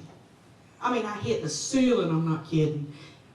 The problem was, it is a historic building. If it's 15-inch Italian marble step, you have to replace 15-inch Italian marble step. All right? It was going to cost us $41 million. And yet, the prisoners were still going to interact with the people of the jury, with the judges, because you can't separate them in that courthouse. It's dangerous. And prisoners have run off. The best case scenario would have been if we could have built a courthouse beside the jail, but we don't have land there. So the plans are complete. It'll be pre-let for bid in March, and basically it'll be completed, and we will move in, the court system, will move into it in January of 2022. And as Carol said, we're looking at somewhere between 40 and 50 million, and we hope to use some of that fund balance. Thanks, Anita. I had the pleasure last night of seeing the renderings at the county commissioners meeting. Pretty impressive. I think the bottom line is our facilities today are inadequate. We know that. We need more cells, more area, more courtroom space. I wish it didn't cost $40-some million. I wish there was a cheaper alternative. I think these guys have explored all those options without a doubt and picked probably the best option at the end of the day. I would love to see some way to find, as I think Robert said, there's a way we can get services closer to this end of the county in anything that we do. So I think as a commissioner or as a concerned citizen, we should always consider, are there ways to help provide services to the rest of the county, which don't necessarily involve a 30-minute trek to Lincoln at the same time. So it's my 2 cents.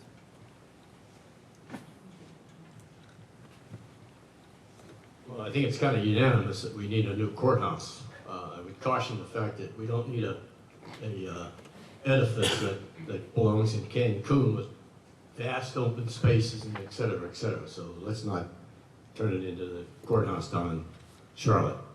I'm torn between keeping the old courthouse and making it so nice for the criminals that are coming in there and their lawyers that support them, that it smells so bad that they'll never ever want to come back and commit another crime.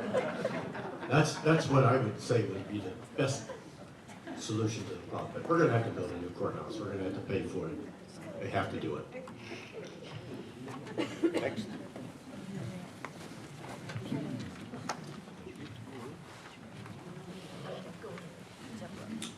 The next question is for Martin. Interest rates are at historic lows, and when used in balanced method, allow the distribution of costs over a longer period of time, therefore a broader population base. Please outline your position and perspective as to the increasing taxes versus the use of debt for funding long-term capital assets, and why.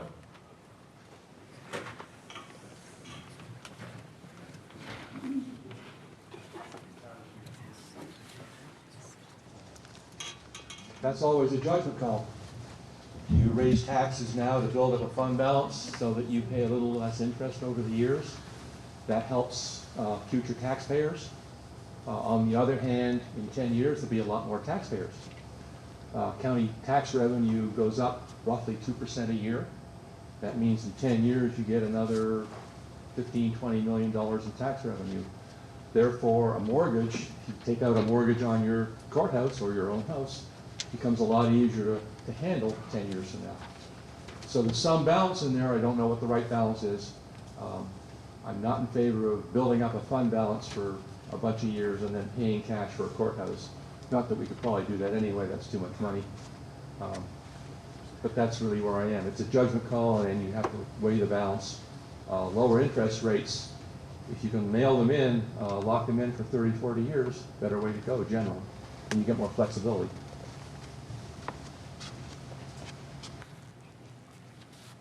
Thank you. Low interest rates help everybody, especially if you're financing projects in a county. I would be in favor of keeping some of our reserve and possibly looking at doing a bond to finance some of these projects, or maybe a combination of the two. That's what I think about that.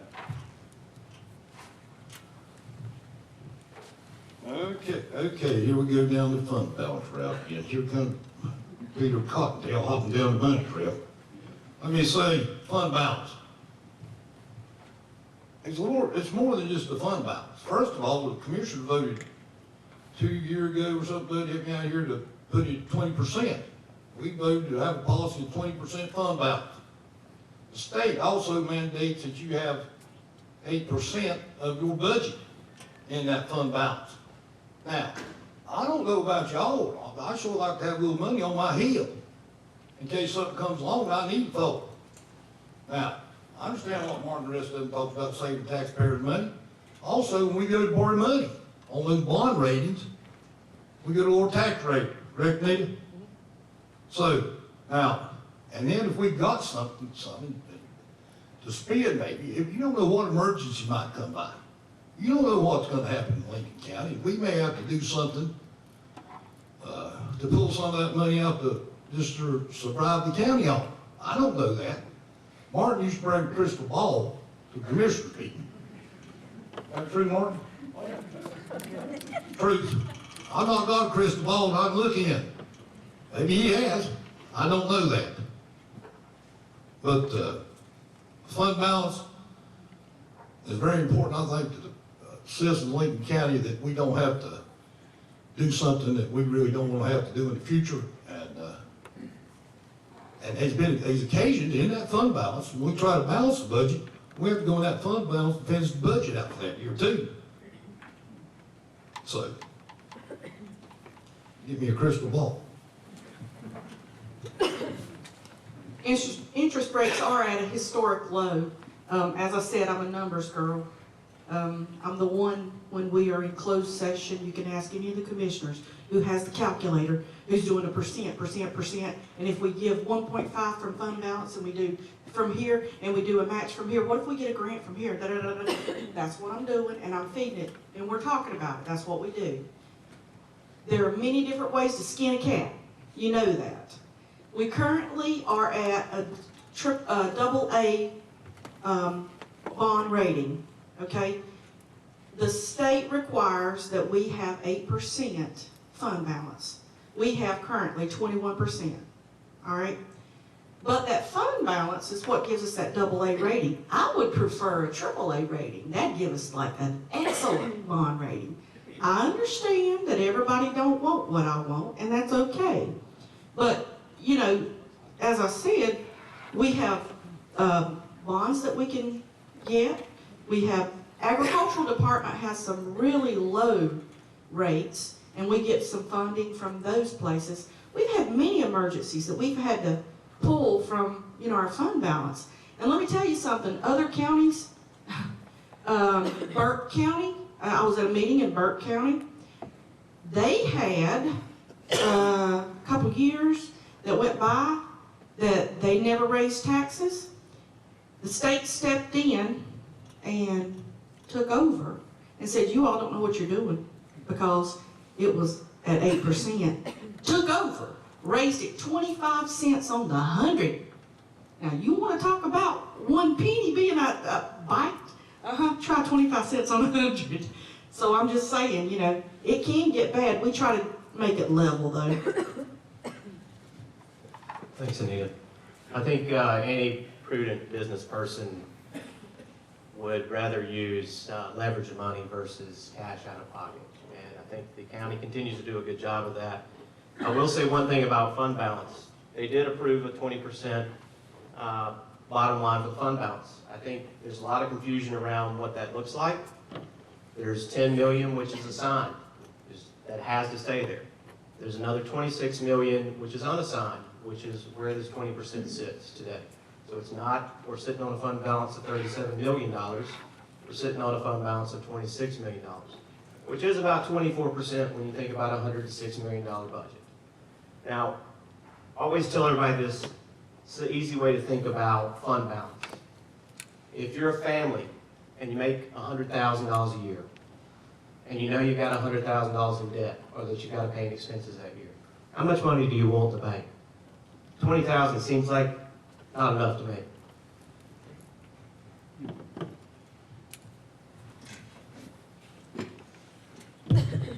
Okay, the interest rate now is, what, 3% on home mortgages, 3 or 4%.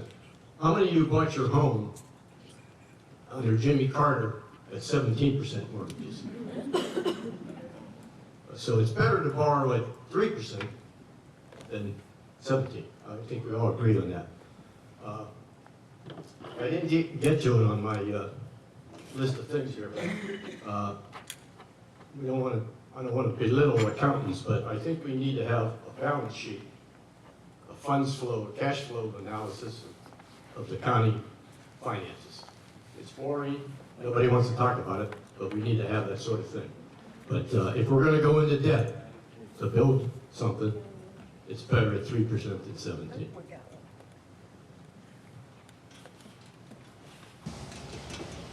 What the RSA is right here. The fund balance need to be 8% of the budget. That's the minimum that the state requires on. But you got the excess money in the fund balance right now. And you got to look at other funds they have already. That sales tax and overtax on their different things. They were, like I said earlier, they got somewhere around $17, $18 million more in other accounts. You got to look at the total cash flow here in Lincoln before you do any bonds and all. You got to look at the operational expense, what is it going to be. But what they're talking about, the best way of doing it is bonds right here on it, or what? But that's the question's always going to be, and it's left up to the voters on how they want to do it. But I just don't like to pass bonds one bit now, because bonds can work out not to your favor, but against you in the long terms.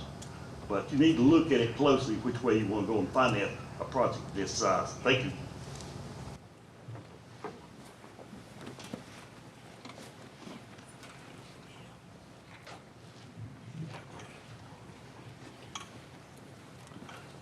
The next question will be for George.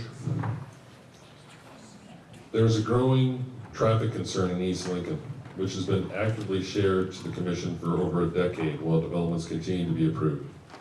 NCDOT is some 5 years behind schedule with critical intersection improvements.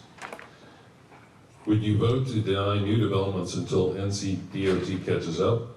How else would you address the traffic crisis in East Lincoln? I think that's a subject that's on everybody's mind on the east end of the county. We discussed earlier, there are ways to slow development and growth. There are also ways to deal with the DOT. They have a criteria that you meet in order to get projects done. And I think that this end of the county has a serious problem at this point. And I would focus attention on meeting the DOT's criteria to get this project completed and remedied.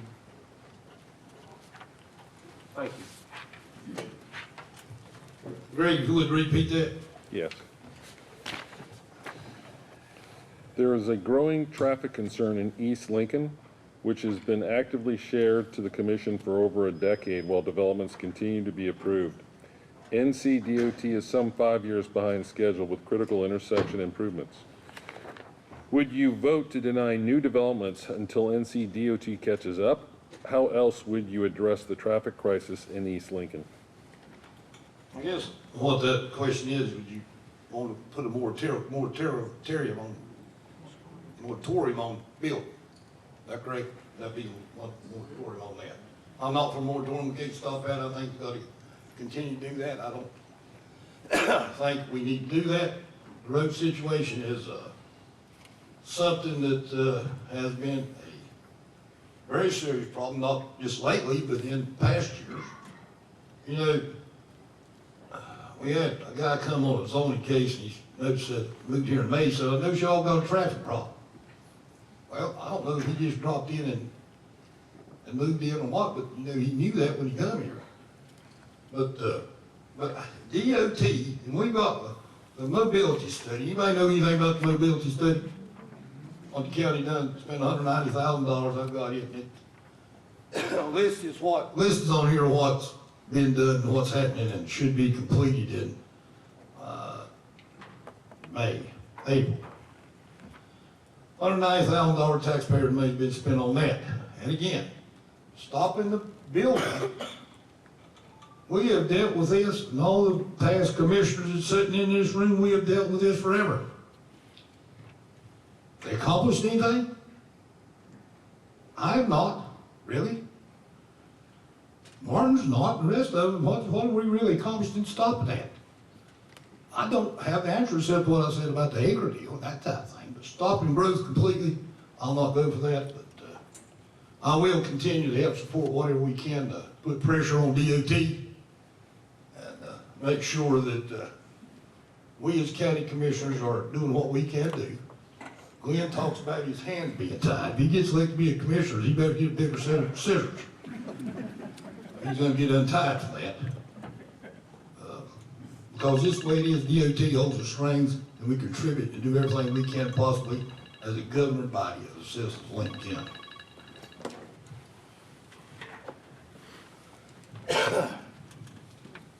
I told you earlier that I'd tell you a little bit more about the ways that we found that we can work with NCDOT.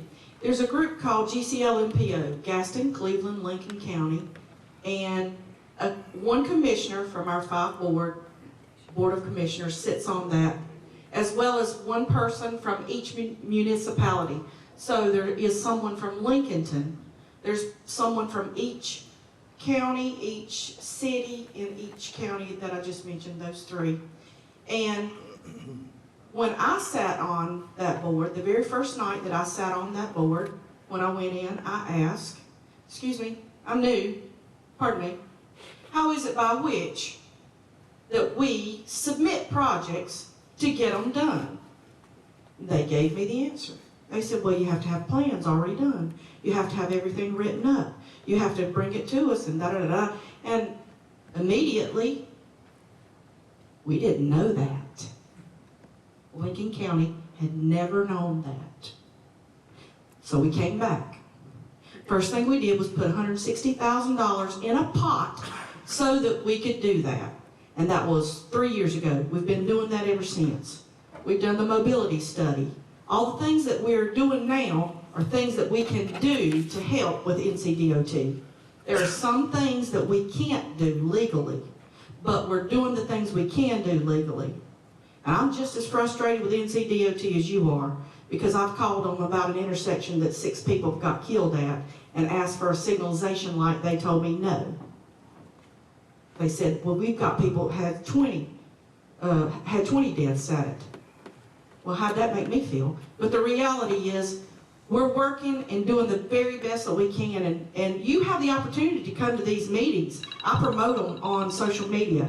So they're at Optimus Club. I'll let you know when they happen. Look on Facebook.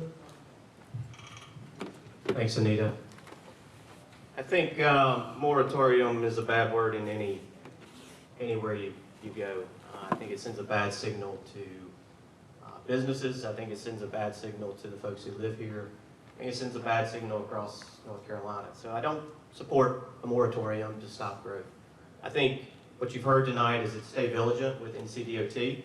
The good news is today, they released an additional $300 million in funding, which will go toward the losses that were incurred from all the hurricane funds. So we had a lot of DOT funds that were slated for projects that were on the TIP.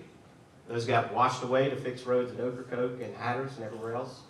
With the approval of that extra funding, I think it will help expedite some of these projects on there. We've just got to stay vigilant with those projects. Thank you.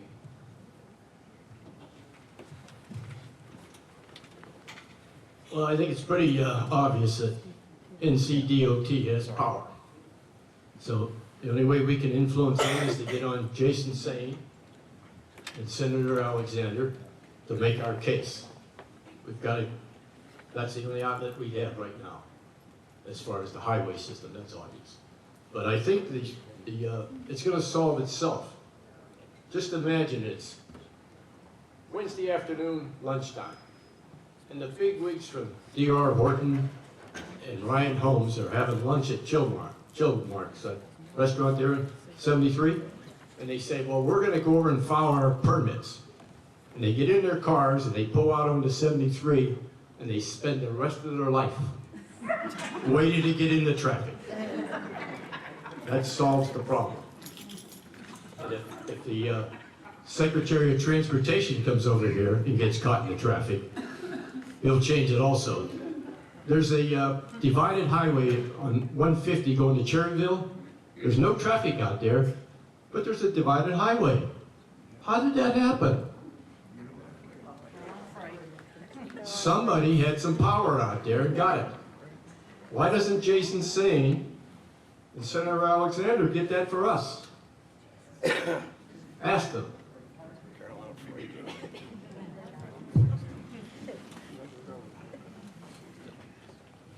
The traffic problem is a big problem down here, and it's going to continue to be as growth grows.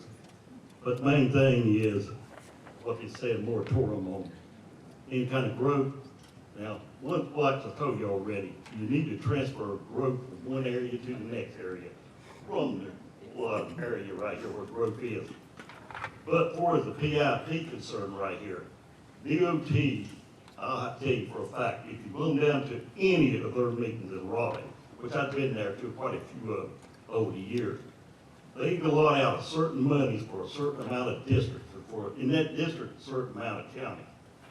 What it does when they hand it down to the planner, to the PIP right here, I've come to find out they have their own preferences. To sway the planner to put you back on the PIP, it only comes down to is what money that district has to spend. But of course, they're going to blame the DOT, is going to blame growth. That's the first thing they're going to do. It's up to the county to control growth. That's the problem to begin with. But for the traffic problems down here, if, I'll tell you one more time, I would go to the state website right here at the DOT, look at their policy and procedures, how they operate right here. Then I go to the legislative legal library and I type in safety on roads. And you'll see what comes up. Then compare to court cases that has to do with safety. Thank you. The original question was basically stopping development by saying no. That's been tried. In 2006, commissioners voted in something called the Adequate Public Facilities Ordinance, which included a bunch of things like if you can't prove you have enough schoolrooms or traffic lights or roads, you don't get to do a development. Well, all the developers took us to court along with Cabarrus and Union counties who passed the same kind of ordinance, and that whole thing got shot down. And it was really kind of unfair because in other parts of the state, 4 other counties and 26 municipalities, they're allowed to have that kind of ordinance. And that's the sort of thing that the General Assembly could fix for us if we wanted. I'm not sure that's the right approach, but we're basically limited by what the General Assembly lets us do. When I was on the board, Commissioner Permitter came up with having a moratorium. The county attorney told us, well, first of all, you can't do that, that's illegal. And even if you did, if you found one of the excuses that are available to you, you could only do it for 6 months. Well, that doesn't help any. So that's kind of where we are. We could do a few little road projects with county money, turn lanes into the schools and things like that, but the big projects are a DOT issue.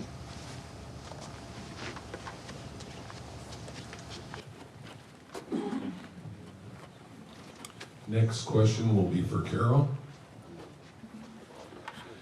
Developers have contributed $1.1 million towards road needs in East Lincoln. $200,000 was used to fund a recent mobility study. Do you favor using this money as incentive to NCT DOT to accelerate intersection improvements, and why? Say it again, please. I'll read it again. Go ahead. Yeah. Developers have contributed $1.1 million toward road needs in East Lincoln. $200,000 was used to fund a recent mobility study. Do you favor using this money as incentives, meaning the money left over, to NCDOT to accelerate intersection improvements, and why? The money that's been contributed by developers is sitting in Lincoln County for projects that maybe not been completed yet. Then, once those projects are completed, then they will be paid for with that money that we have. Now, the $190,000, we pulled that, I don't think, out of that particular fund. It come from, Nita, Real estate transfer tax. state transfer tax, where that come from, not out of that. So, let's make sure we got everything clear here on what's going on. There's a lot of money sitting there that developers have given that will be for projects that has not been started yet or completed. That once they are, then they are paid for with that fund. I think, let me just help everybody, so, because we just started the question. I think the essence of the question is, do we want to collect funds in some form to create incentives to the NCDOT to accelerate projects? Collect funds, accelerate projects. Anybody want another tax rate, more tax put on for roads? How else we gonna collect it? Anybody in here want a tax, pay a tax, so you can help fund the roads in Lincoln County? Yes, Yes, 1, 2, yeah, I work for safer roads, 3. for better roads, drivers, yeah. Very low odds there, with number 3 out of the people that's here. No survey, So, Carol. Excuse me? No survey. No, sir. I didn't say that rules nowhere. But anyway, you know, so the money's got, if we do that, where are we gonna get it at? I've been up here for 2 hours now or longer. I was striving to tell them where we get our money from. It comes from y'all. Sales tax, good sales tax. Somebody has to pay for what you want. Before you can giveth, you gotta taketh. Very simple. It's not hard to figure out. I wish I had a magic wand and I could wave over this and fix it. Not on this, but a lot of things as far as roads and transportation. It's been dealt with as long as I've been on the board. Other commissioners in here's been on here and dealt with it. We're doing the best we can with what we got to do with. I don't know how else to explain that. Thank you. The developer funds that we have accumulated, again, we can request those funds. We cannot mandate that they give us those funds. It's illegal for us to mandate, but we do request. And, you know, we tell them, if we could have a little bit for a right turn lane here. And you know what? We need a signal light down here. And by the way, a stoplight costs $150,000. One signal light. Do you think that you want to pay $150,000? That's how much it costs. Yeah, DOT, yeah. And the truth is, DOT might tell us, no, we're not going to put it there after we done tried and tried and tried. But the 1.1 million developer money that we have, it's slated for specific places. And so we know the intersections or the right turn lanes into the developments that we have it slated for. And as Carol mentioned, the $190,000 came out of the state transfer tax funds. The county has, I couldn't even tell you how many different funds there are. And it is by state statute. Some of them you can transfer money out of into another, but you can't transfer it back. Or you wouldn't believe the legalities of all of it. I mean, I've been in 4 years and I'm still learning. But really, we're doing everything that we can for those road improvements. Would I vote to say no to development? No, I will not, because it's illegal. It is illegal. Again, I said it's quasi-judicial. I cannot vote to say no if it's quasi-judicial. We will get sued, and we will lose. I assure you, I have sat in court on the other side. So, am I willing to fight in the way I know how to fight for it? Absolutely. I'm not the least bit scared. But there's more than one way, as I see it, to skin a cat. Thanks, Anita. Greg, let me make sure I understand the essence of the question, because it sounds like it's changed a little bit. Would we raise taxes or do something to come up with funding to help expedite DOT projects? The essence of the question was saying, because of the way DOT prioritizes, Right. you can influence them by contributing funds. So the question really is trying to get at the point, what's your position on whatever the source is Yeah. of Okay. using that Understand. mechanism? So I think the bottom line is Huntersville, Cornelius, Davidson tried this for years. They set aside funding for intersections at Highway 21 and everywhere else. And the effort was to use that funding to help expedite DOT and get their projects pushed forward faster. Did it push them forward? Maybe a little bit. But guess what that started? A slippery slope. So all of a sudden, any road improvement that happens now in Mecklenburg County, they're counting on Cornelius, Huntersville, and Davidson to ante up the money. So we start this process, then yes, there are tax implications. There are issues that we've got to start to think about. Are there ways to use some of the fund balance? Maybe. But ultimately, once you start spending money to help expedite DOT projects, it's not going to end. Thank you. I think our best effort to influence DOT is to help Jason Singh and Senator Alexander do their jobs. One thing that hasn't been talked about here tonight so far is the biggest item in the Lincoln County budget, and that's education, the school system. We want to make sure that the school system is adequately funded and it's a top-notch. We want the best for our kids and our grandkids. We want to make sure that that school system works and is successful in preparing those kids for life. I think that's a big item that hasn't been talked about here tonight, and we need to have some light on that subject too.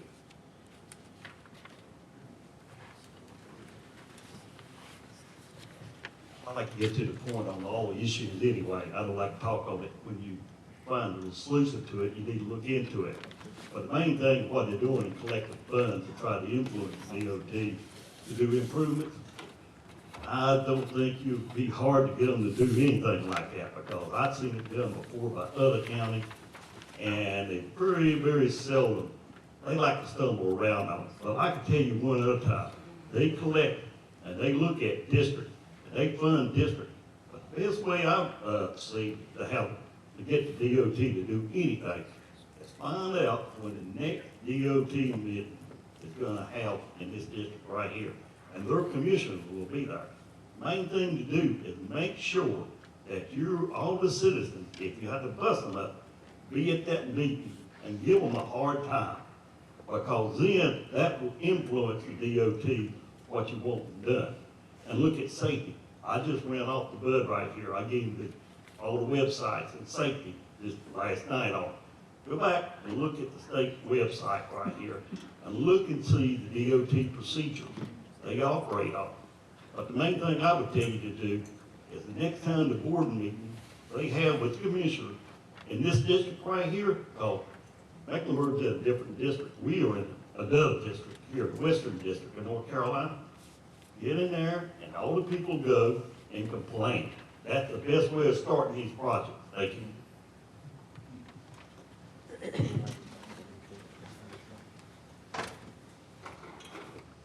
we have two pots of money available to us to use for roads. The $1.1 million is earmarked for specific intersections and really can't be spent for other things unless the original developer agrees.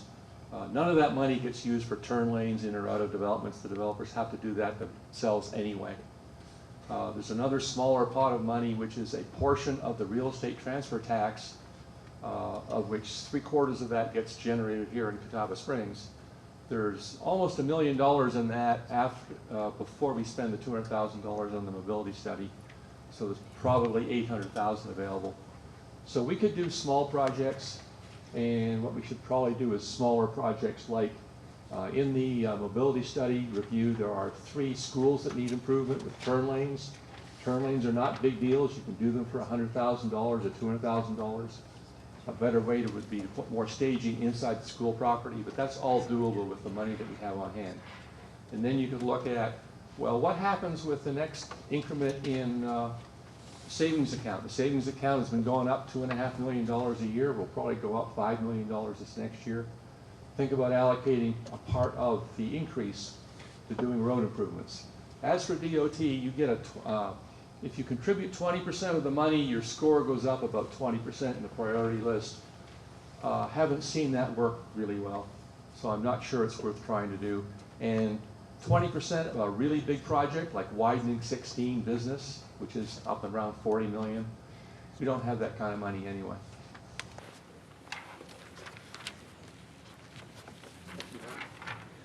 I do agree with what our 2 incumbent commissioners said. You cannot reallocate money that is already dedicated to certain projects.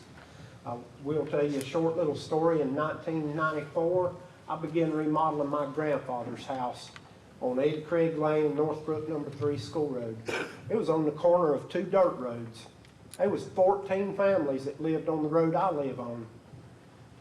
One good advantage to being 5 generations in a county, if you're not related to somebody, they're an in-law in one way or another. And I happen to have some folks that in the family that were with DOT, and I discovered at that time that DOT will do a project and raise your priority level if you agree to pay part of it. Well, I stood in the middle of the dirt road watching my brand new painted house that I'd restored as a 108-year-old house, watching it get covered in dust. And I said, I can't stand this. So I figured out, I asked DOT, what will it cost me to pave my road frontage? At the time, 30 years ago, it was $8 a lineal foot, and they would do a 16-foot wide road. So I stood out there and I petitioned every one of my neighbors. I said, let's get this done, let's get this done. None of them would do it. So I paid the $2,000 and got my 200-foot of frontage paved, and guess what? Within 3 months, all my neighbors said, well, we're still eating dust. So there are ways to work with DOT. And then they came back a year later because they did buy Dead End Road and looked at the Boozville Curve Road, which was notorious for everybody going sideways around it, slinging dirt, and came around and said, okay, we're talking about doing this. How much land will you give for the right-of-way? And all the neighbors said, I ain't giving nothing, I ain't giving nothing. I told the DOT guy, I said, come over in my yard 20 or 30, 50 feet if you have to. There are ways to get things done. Diplomacy, diplomacy. So I'm going to thank everybody here tonight for hanging in there because we've gone really the full time limit. I want to take a moment and thank the commissioners and the candidates for being here. I think it was an excellent opportunity to exchange information for everyone to get visibility. At this point, I'd like everybody in the audience to applaud.